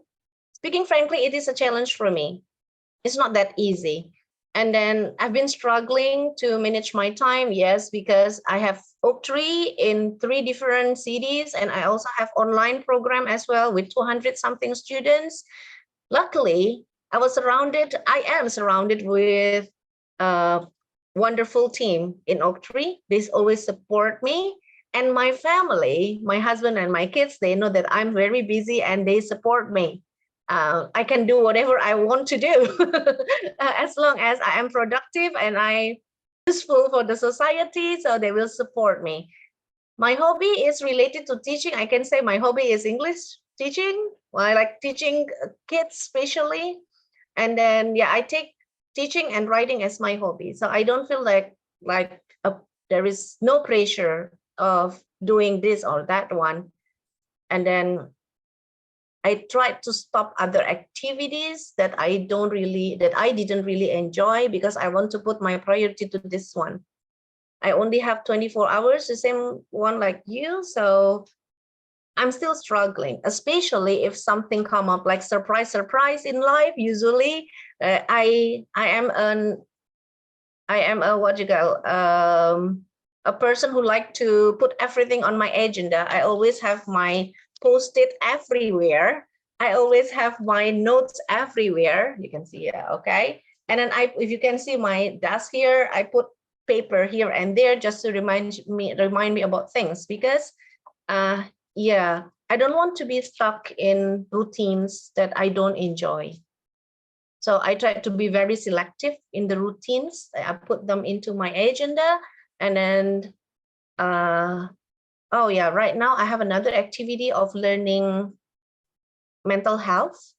Since I wrote my first novel named Tabir in 2021, I launched my very first novel. The novel is not about romantic novel. It is about, I can say that one is about psychological novel, especially about inner child. I really concerned about mental health, especially among parents, adults, students. And then since 2 years ago, I think before I wrote the novels even. So like it's been almost 3 years that I learned about inner child, about mental health, about trauma in childhood. So every Tuesday I have a class that I join a class. I learn from a psychologist about mental health. And I register myself for 10 meetings for that one. So my learning journey in understanding mental health helped me a lot in understanding myself and also other people that I communicate every day. My team, my students, my family as well. So, but I don't put it like a pressure because I put another thing into my agenda because I want to know more, because I want to learn more. And I feel happy when I'm doing so. So there is no pressure in learning as long as I really want to do it. I don't learn something, I'm not learning something that I don't like. So for me, learning is like chasing happiness, I can say, because after that one, I will feel very happy. I hope that I can answer you, Ibu Resti. You can contact me to my WhatsApp after this. Thank you. Okay. Other questions? I still have 3 vouchers. Mas Eko, Mbak Respi, Mas Stefando. Got 3 of you. For Ibu Poppy and Ibu Resti, I will give you special gift later, okay? Okay. Okay, Okay. Mas Emil, one of our Unisnu students. Do you Oh, want okay. to ask a question and get the voucher? Okay, so please, okay. Mas Emil is from Unisnu also, or maybe Okay. from another campus. Please, Okay. raise your hand. Yes, please. Mas Emil, are you going to ask me directly with your camera on? Where are you, Mas Emil? Okay. Or do you want to ask me about selections? Like, yeah, what I know is Mawapres at that time and SEAP. About Putri Indonesia is something else. I was so young that time. I was only 16 years, and actually I was entitled as Mekayu Banyumas. As you know that Mekayu Banyumas is a part of Central Java, not a part of DIY, right? So at that time, actually, I was preparing myself to join Masbak Jawa Tengah because the committee in my region, in Kabupaten Banyumas, put pressure on me that I should have been the first winner of Mbak Jawa Tengah. So I was preparing myself with my parents at that time. We joined Putri Indonesia DIY, not as an ambition to be the winner of Putri Indonesia DIY at that time. It was like a practice field for me. But, but at that time, I registered with my cousin's address in Jogja. I didn't have any ID card because I was only 16 years old. At that time, the minimum requirement to join Putri Indonesia was 16 years. It was my time. And I passed all the selections. I was chosen as Putri Indonesia DIY. And when I was announced, the reporters put it in the newspaper, in Kedaulatan Rakyat, in Suara Merdeka, and then we got complaints because they knew that I was Mbekayu Banyumas. How come a Mbekayu Banyumas would represent Jogja to the national selection of Putri Indonesia tingkat nasional? So I got complaints here and there, and then my dad said, and at the time we got scheduled from my school that we got mid-test. So my dad said, okay, I think it's your time to withdraw from the selection. You're not going to go to the national selection. I cried because it was my dream to be in the national stage. It was like a prestigious thing. So I didn't go. I didn't go to the national selection because at that time, the head of our region also called me, and then he said that if you still want to have the ID card of Kabupaten Banyumas, not the ID card of Provinsi DIY, so you should stay here as Mekayu Banyumas.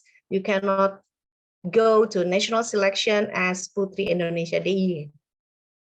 It was a sad journey, actually. So actually, actually, it was hard for me as a very young girl of 16 years old to decide not to go to a national selection.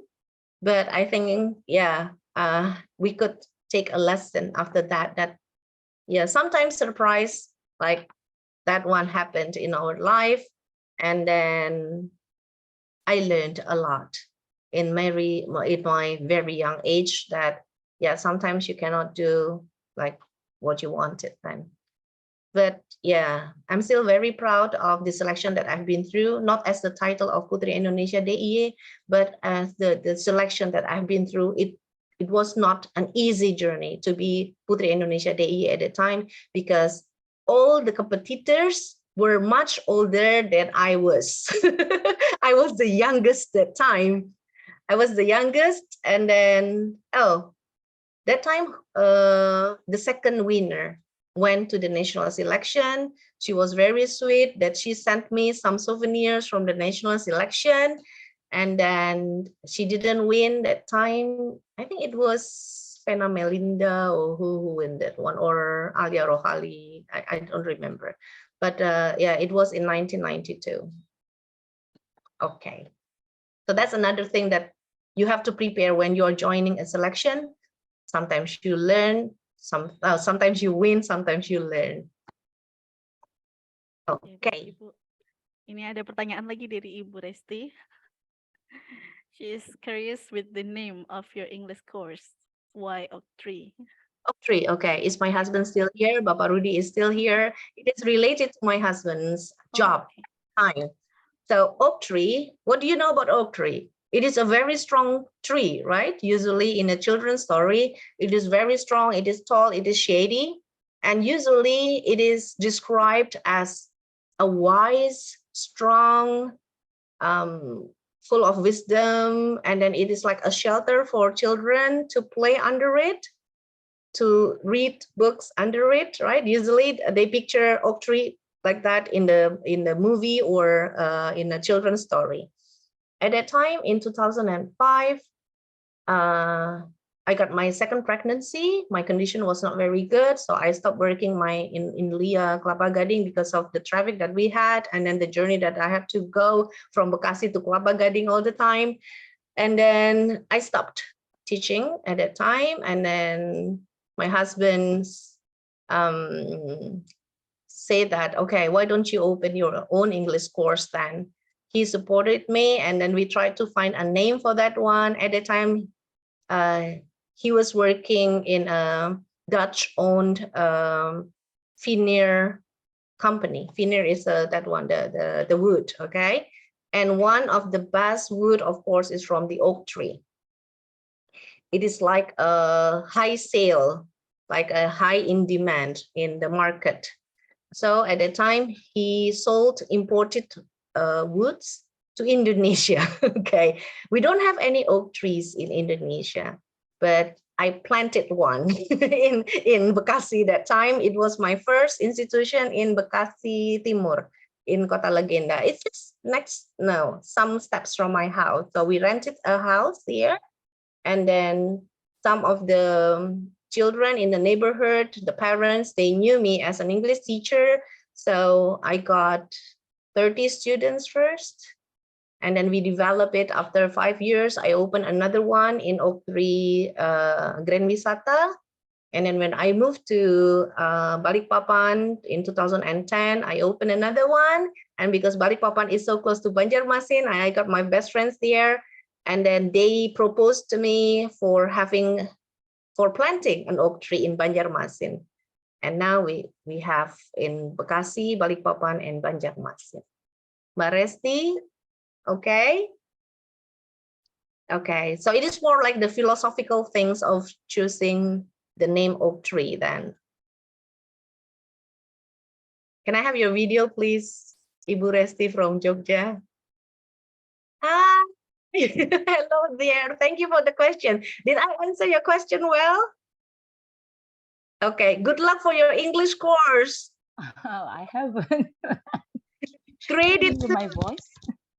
I will support you Thank wholeheartedly. you. Thank you for the question. Okay, thank you. You're welcome. Okay, Ibu Konita, do we have another one?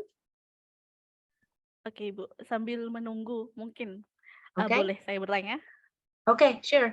Oke. Ibu Konita. If dari bahasa Indonesia saja ya. Sure. Kalau misalnya kita belajar bahasa, kelas maksimal itu berisi berapa siswa? Misalnya kita punya 80 siswa, itu kan termasuk banyak ya. Bagaimana kita menghandle-nya itu, mengatasi teaching method apa yang sesuai untuk kapasitas itu, untuk anak sebanyak itu? 80 Ya. students in a class.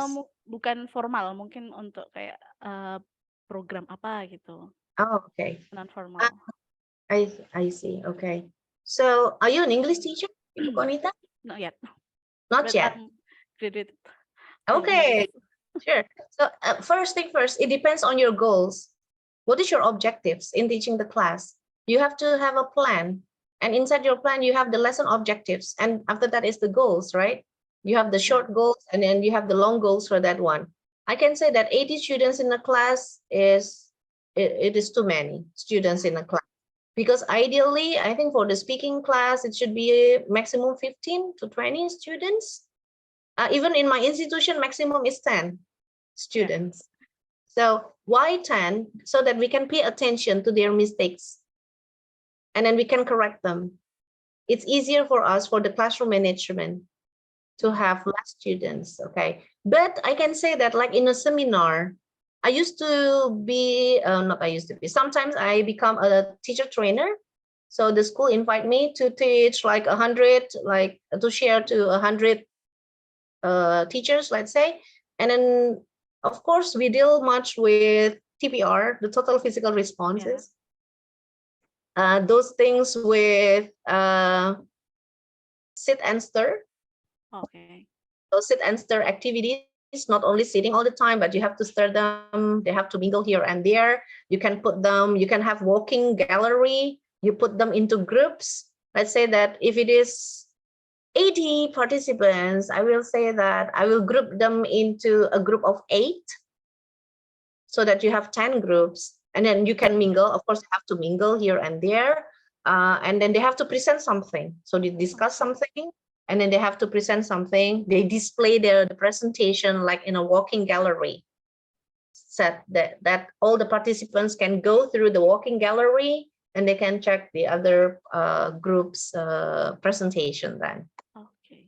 I usually do that for teacher training, Ibu Konita. But if it is for routine, like what you call it, like the regular classes, I don't think it is a good number for class, right?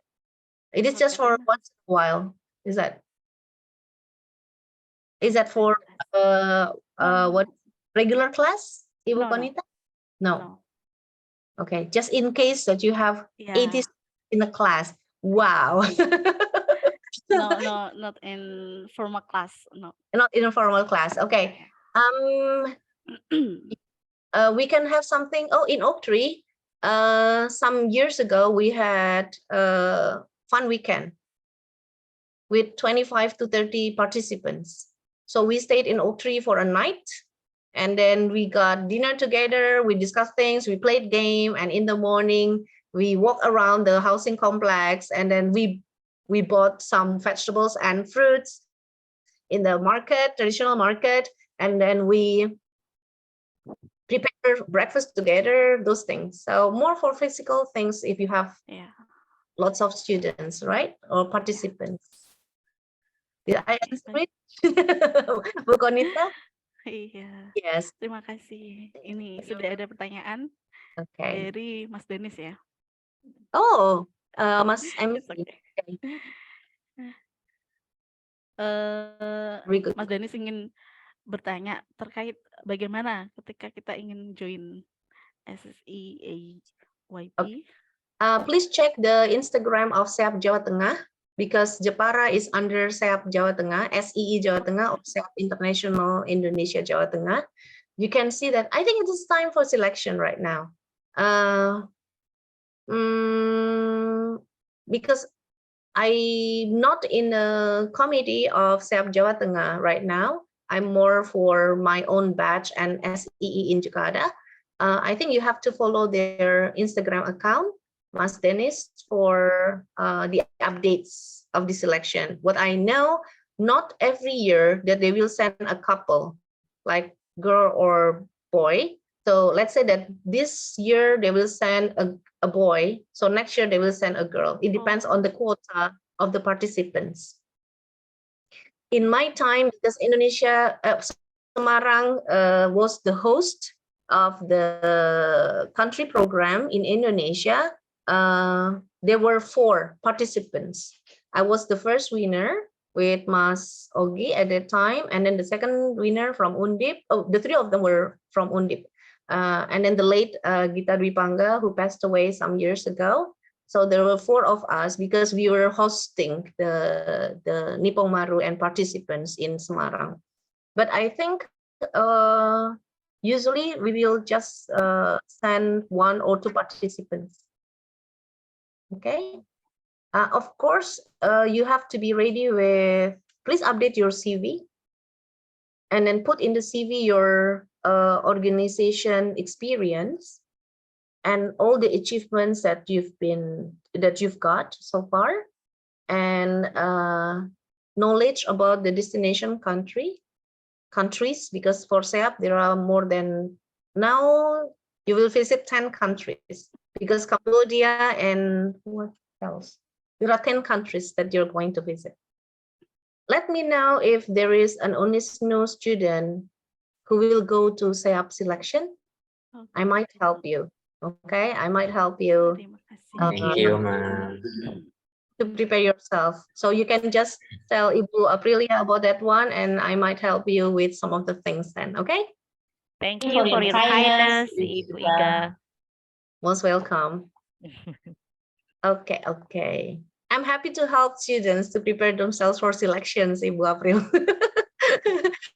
So usually parents will come to me and then for something like English speech competition or those things like checking their essay for youth exchange program or student exchange program.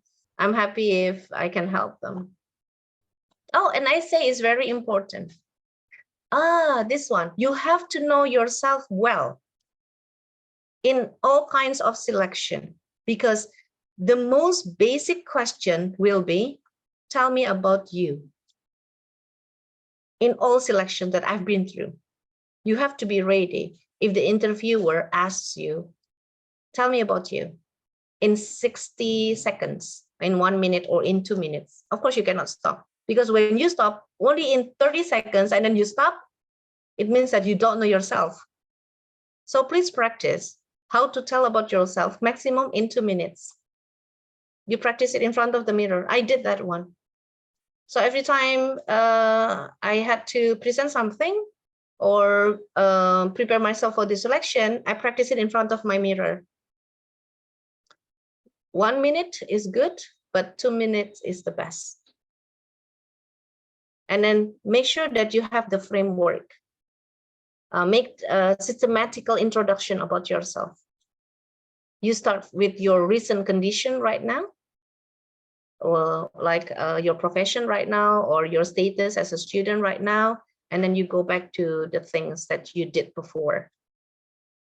So of course you can tell about the family, but not too private things that you can share. It is more for your self. not about your mom, not about your dad, not about your brother or sister. It is about you. If you fail to introduce yourself in 1 or 2 minutes, how can you make people get the good impression, the first impression of yourself? So it's very good for you to prepare it from now, although there is no selection right now, but yeah, it is not an instant process. You have to do it before. You have to practice it before, of course, until that you feel comfortable in telling yourself. And it will be useful for you later, not only for the selection, for your job interview as well. Okay. Yes, all the best for you, Mas Dennis. Then just let me know if you will join that one. Yes, I can ma'am. connect you. Thank you Yes, I for the information. Yeah, I can connect you to some of my friends in Semarang, I guess. Okay. We have a very strong friendship, and then yeah, we love to invite young people to join this selection then. Okay. No more? I think no question. No more. But I still have 3 vouchers. How to do that? Okay. Okay. I'm sorry, ma'am. I would like to ask you. Konita, okay. I will give you one, Bu Konita and Mas Okay. Dennis. Thank you very much. Down here. Actually, Mbak Konita will ask about that to you, Oh. Ibu Ika. So far I got 5. Mas Resvi, and then Mas Devando, Bu Konita, and then Mas Dennis. One more. Yes, Ibu Poppy, you're going to ask me question. Ibu Poppy, yes, my senior in high school. Okay, thank you very much for the opportunity. I'm Yes. sorry, what should I call you, Ibu Ika or Ika, because it is formal? Just call me Ika then, as you used to be. Yes. Yeah, all right. Yeah, Ika, I'm sorry I cannot open my cam because whenever I open my cam, then it's going slow. Okay. Like, okay. I can hear you clearly. No worries. All right. Ika, I have one question. In my faculty, we have international class. And we, as the teacher, we find it difficult in the earlier semester. Even though there is requirement like TOEFL score for the student to be accepted in international class, but I know that they have to adjust, right, in the earlier semester because most of them are not coming from international school. They are coming from regular one, so that's why they have to adjust, like reading all the literature in English and then respond in English. And then when I ask some of my friends that have expertise in English literature, I got so many suggestions, and some of them say that, Boppy, you have to have like leveling process. In the earlier semester, you can combine Bahasa Indonesia in English, but some others say that you have to push teach in fully English, then they will catch up. So what do you say about this? Because I'm not I'm accounting teacher. I have no skill of teaching in English, so I need your suggestion. Thank you very much, Ika. Okay, you're welcome, Poppy. Okay, I hope that I can answer your question. I do believe in the natural approach of learning English, like when we learn Bahasa Indonesia. So it starts from the early ages, and then language exposure, like Mahali also touched that point a little bit, that language exposure is very important. How if we have mixed ability class, it's really a challenge, I know. And then either you can put them into levelings, but still you have to use English 100%. Because your target language is English, not a mixed language of Bahasa Indonesia and English, right? So my personal opinion is if your target language is English, not the mix or the code switching between English and Indonesian, so you better focus to give them exposure 100% in English. I know that adult learners, sometimes they learn slower than the children. But with correct exposures, like give them more vocabulary, I think you have to know their English capabilities first. It is important for us to know their English capabilities for sure, so that we can give them correct materials. But you can also mix the difficult materials with the easy materials. So the slow learners or the beginners, they can also feel the success of learning. When they feel the success of learning, so they want to keep going with the learning process. So sometimes you give them the easiest one, and then slowly you can give them a more challenging one, but always start easy. I teach toddlers 2.5 years until adult learners. So can you imagine toddlers learning English with Indonesian parents around them, with no English atmosphere at home? It is really a challenge, but I keep saying things and giving them instructions in English. If I give up, they are not going to achieve that point of understanding my English instruction. If I mixed my instructions into Indonesian and English, they won't get there as the target language. So persistence, I think, persistence in using English in the classroom, we have to start easy so that all learners, they will feel that I can do it and I want to do more because I can do it. So that aha moment, like the success feeling, everyone, or I can say that each learner in your classroom, in our classroom, should experience that one. Like the feeling of success, each of the learner, nobody is left behind. So give them something easy first that everyone can answer, and then slowly you can go to a more challenging one. You got adult learners, right, Mbak Poppy? For all the Mahasiswa, all are mahasiswa. Oh yeah, Ika, I forget to give some information to my question. Well, for your information, I teach like introduction to accounting, things like that. So we as a teacher feel like there is always trade-off between you want your students mastering the subject or your student what is it good in English. That always in our that's very challenging, you know. Yes, I know. It's really a challenge, especially those people who never touched English material before. Right? Like because I'm sorry that I have to mute Ibu Marlina Wati. Okay. So the content of the subject itself is very important for them, but their understanding of the concept inside, but still they have to learn English. So it is like a race. Understanding concept and then mastering English like that, right? I don't have any expertise of touching other materials than English, Mbak Poppy, but I think leading them to a positive mindset about learning a language is a benefit for them, so that you can understand all the manuals. I think it's also important for them to understand that. Now we have so many tools in translating things, right? I think it can help them a lot in understanding the context there.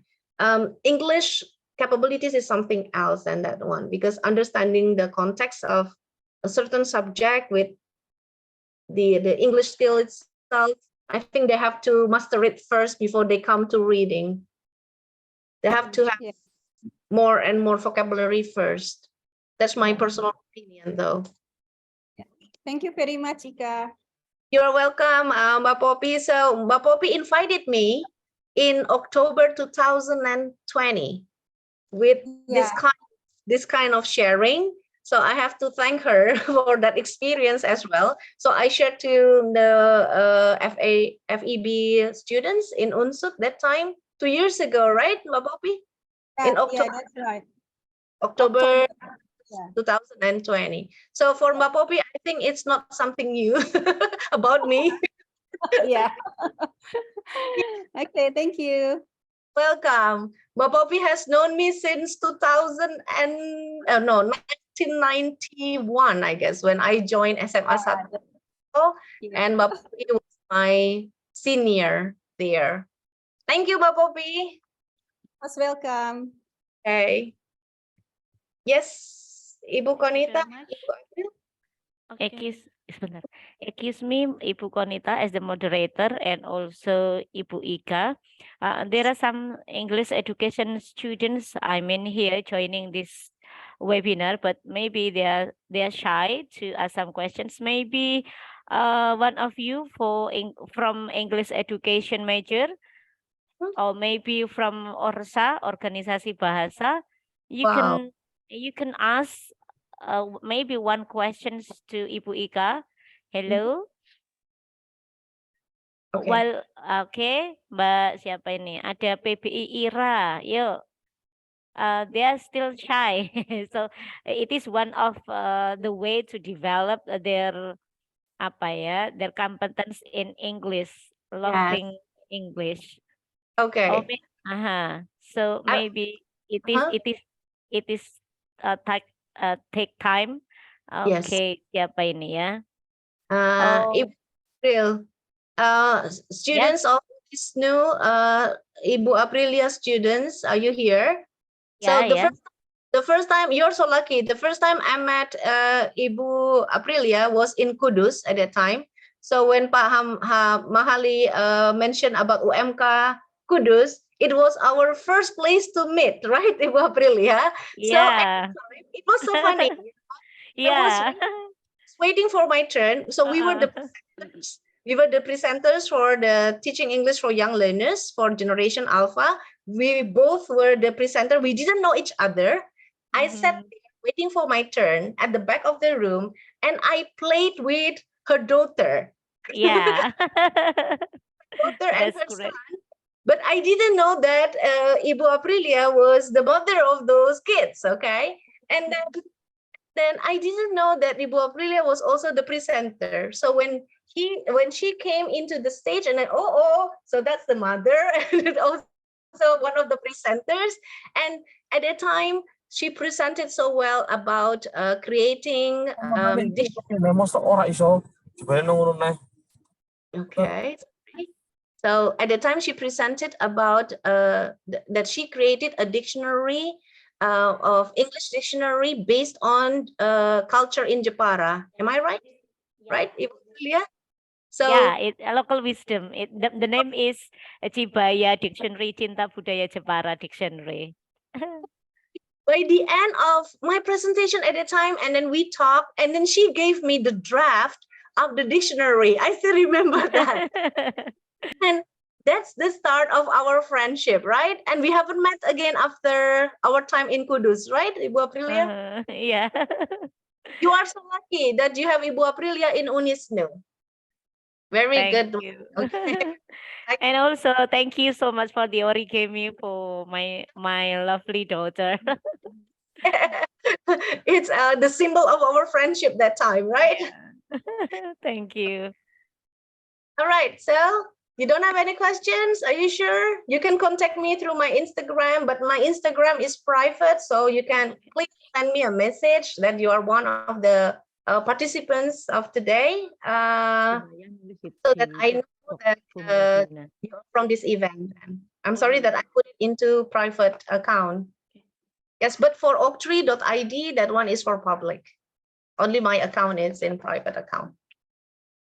My children asked me to put it into private account. All right. Yes. Okay, thank you. Thank you, No? Ibu Ika Budiwanti. And here we have Ibu Mayadina, the Dean of Sharia Faculty, Oh, okay. Hello, Ibu. and the Ibu. chat box.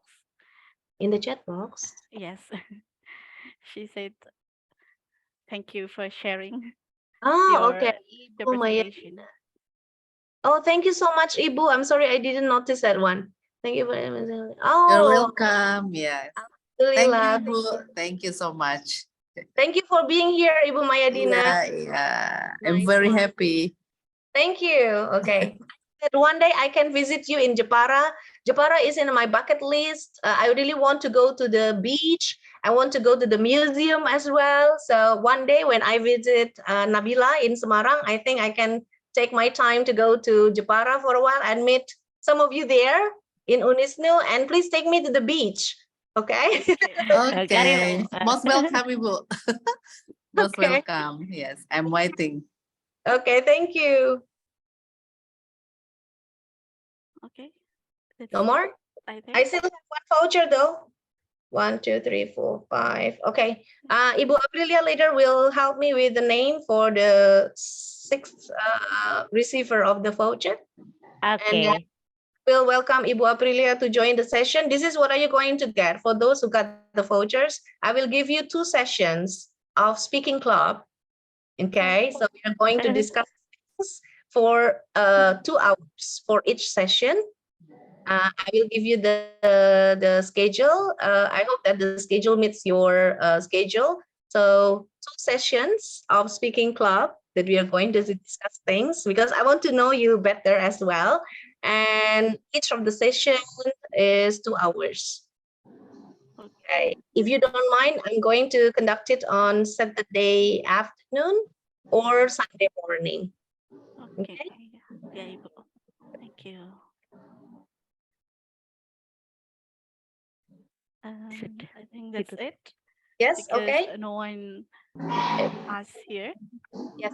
Thank you, Ibu Ika, for sharing your experience and insight on how learning English has transformed your lives. And it was a pleasure to moderate this event, and I hope you all, the audiences, found it informative and inspiring insight. If I can conclude this webinar and what we have learned from Ibu Ika, as lifelong learner, especially in English, we need to have excitement when we want to learn. In addition, we need to be confident first. Is that right? And we need to prepare ourselves for joining anything, any activities. Since we join those kind of activities, we could sharpen leadership skill and other skill. And it is, as what you said before in your presentation. So we need and should have fun doing anything, including learning. Because when we get the success of learning, we will keep learning. And lastly, I would like to thank our audience for joining us today. We appreciate your participation and hope you gain valuable insight from today's event. Have a great day. Wassalamualaikum warahmatullahi wabarakatuh. Waalaikumsalam warahmatullahi wabarakatuh. So thank you so much for being here, Bapak Ibu, best friends, my husband, beloved students. I wish you all the best. I don't think that you need luck if you prepare yourself well. So what you need to do is happiness after you achieve something that you've been trying to get. Okay, so all the best for everyone. Once again, thank you for being here. And thank you for inviting me. I'll see you again in the next, in the next forum, in Instagram, okay, or in Facebook. I also have my Facebook under my name, Ika Budiwanti Pate. So we can keep contact, we can keep in touch in social media as well, okay? Thank you so much, everyone. Julia, Thank you. Baik, terima kasih. Sebelum kita tutup, teman-teman, kita akan mengambil foto bersama. Silakan teman-teman semuanya bisa mengaktifkan kameranya untuk diambil foto bersama nanti. Silakan.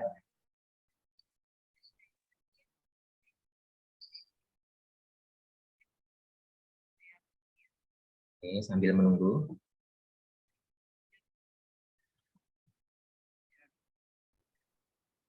Masih ada beberapa yang belum mengaktifkan kamera. Silakan untuk mengaktifkan kamera untuk foto bersama.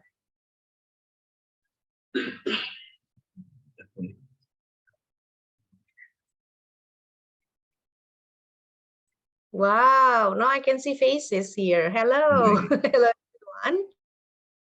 Mbak Poppy, hello. Baik, kita mulai untuk slide pertama dulu ya. Bersiap. 1, 2, 3. Oke. Sekali lagi. 1, 2, 3.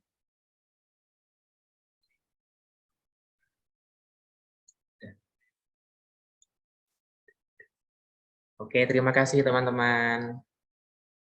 Baik, kita sudah sampai di penutup. Mari kita tutup webinar pada hari ini dengan bacaan surat Al-Fatihah. Mari saya antarkan Al-Adiniyah Al-Fatihah.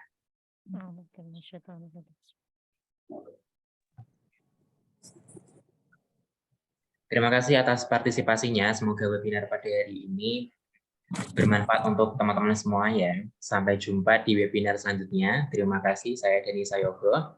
Pamit undur diri. Wassalamualaikum warahmatullahi wabarakatuh. Waalaikumsalam warahmatullahi wabarakatuh.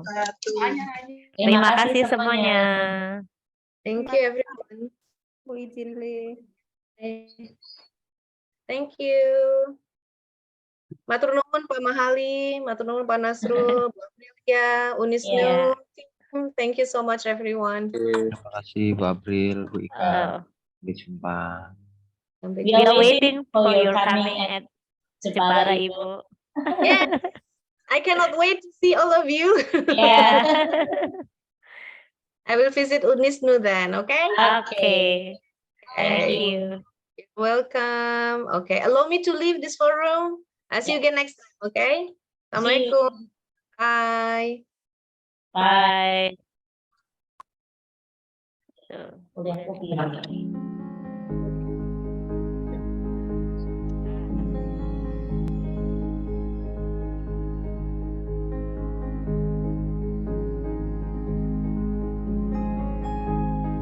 Building an intellectual and good personality is the aspiration of the founders of Islamic University of Nahdlatul Ulama Jepara, a place to gain knowledge that breathes the values of Ahlus Sunnah wal Jamaah An-Nahdiyah.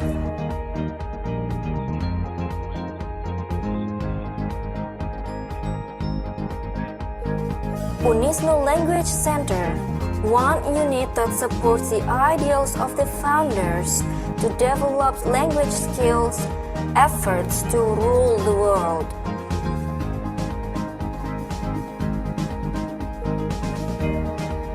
At Unisnu Language Center Jepara, we dedicate ourselves to empower our students and offer full of innovating programs.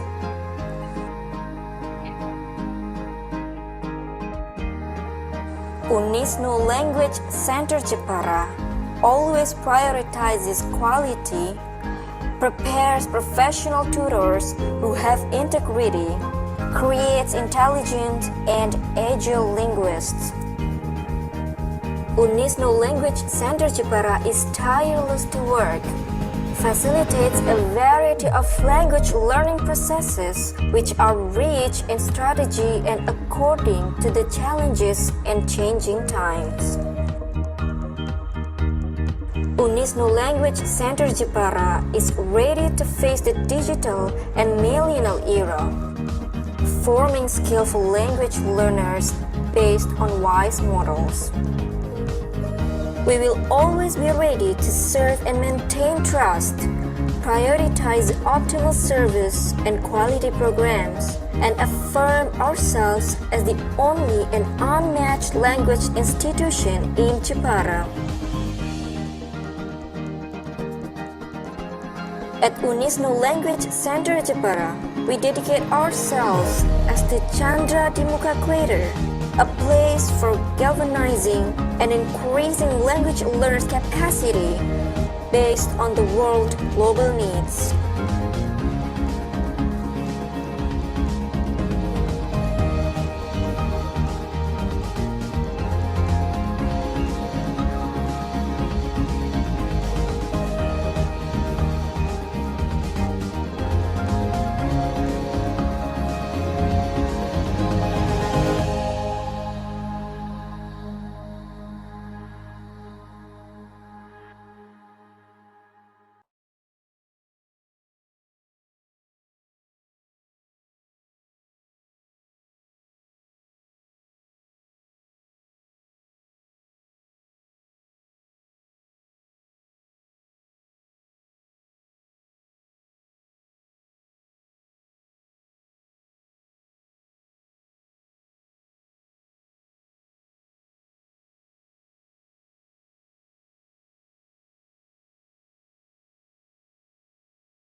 Building an intellectual and good personality is the aspiration of the founders of Islamic University of Nahdlatul Ulama Jepara, a place to gain knowledge that breathes the values of Ahlus Sunnah wal Jamaah An-Nahdliyah.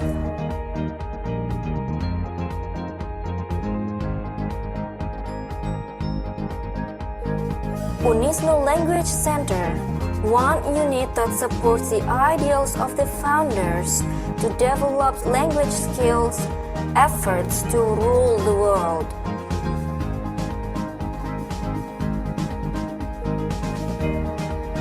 At Unisnu Language Center Jepara, we dedicate ourselves to empower our students and offer full of innovating programs.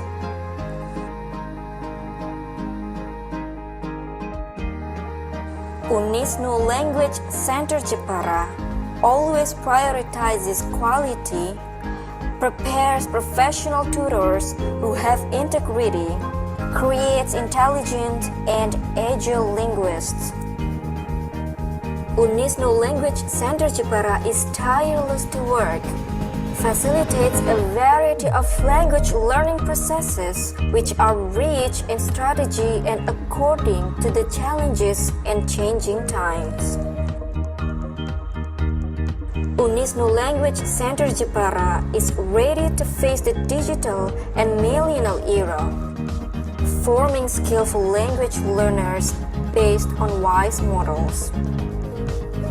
We will always be ready to serve and maintain trust, prioritize optimal service and quality programs, and affirm ourselves as the only and unmatched language institution in Jepara. At Unisnu Language Center Jepara, we dedicate ourselves as the Chandra di Muka Crater, a place for galvanizing and increasing language learners' capacity based on the world global needs.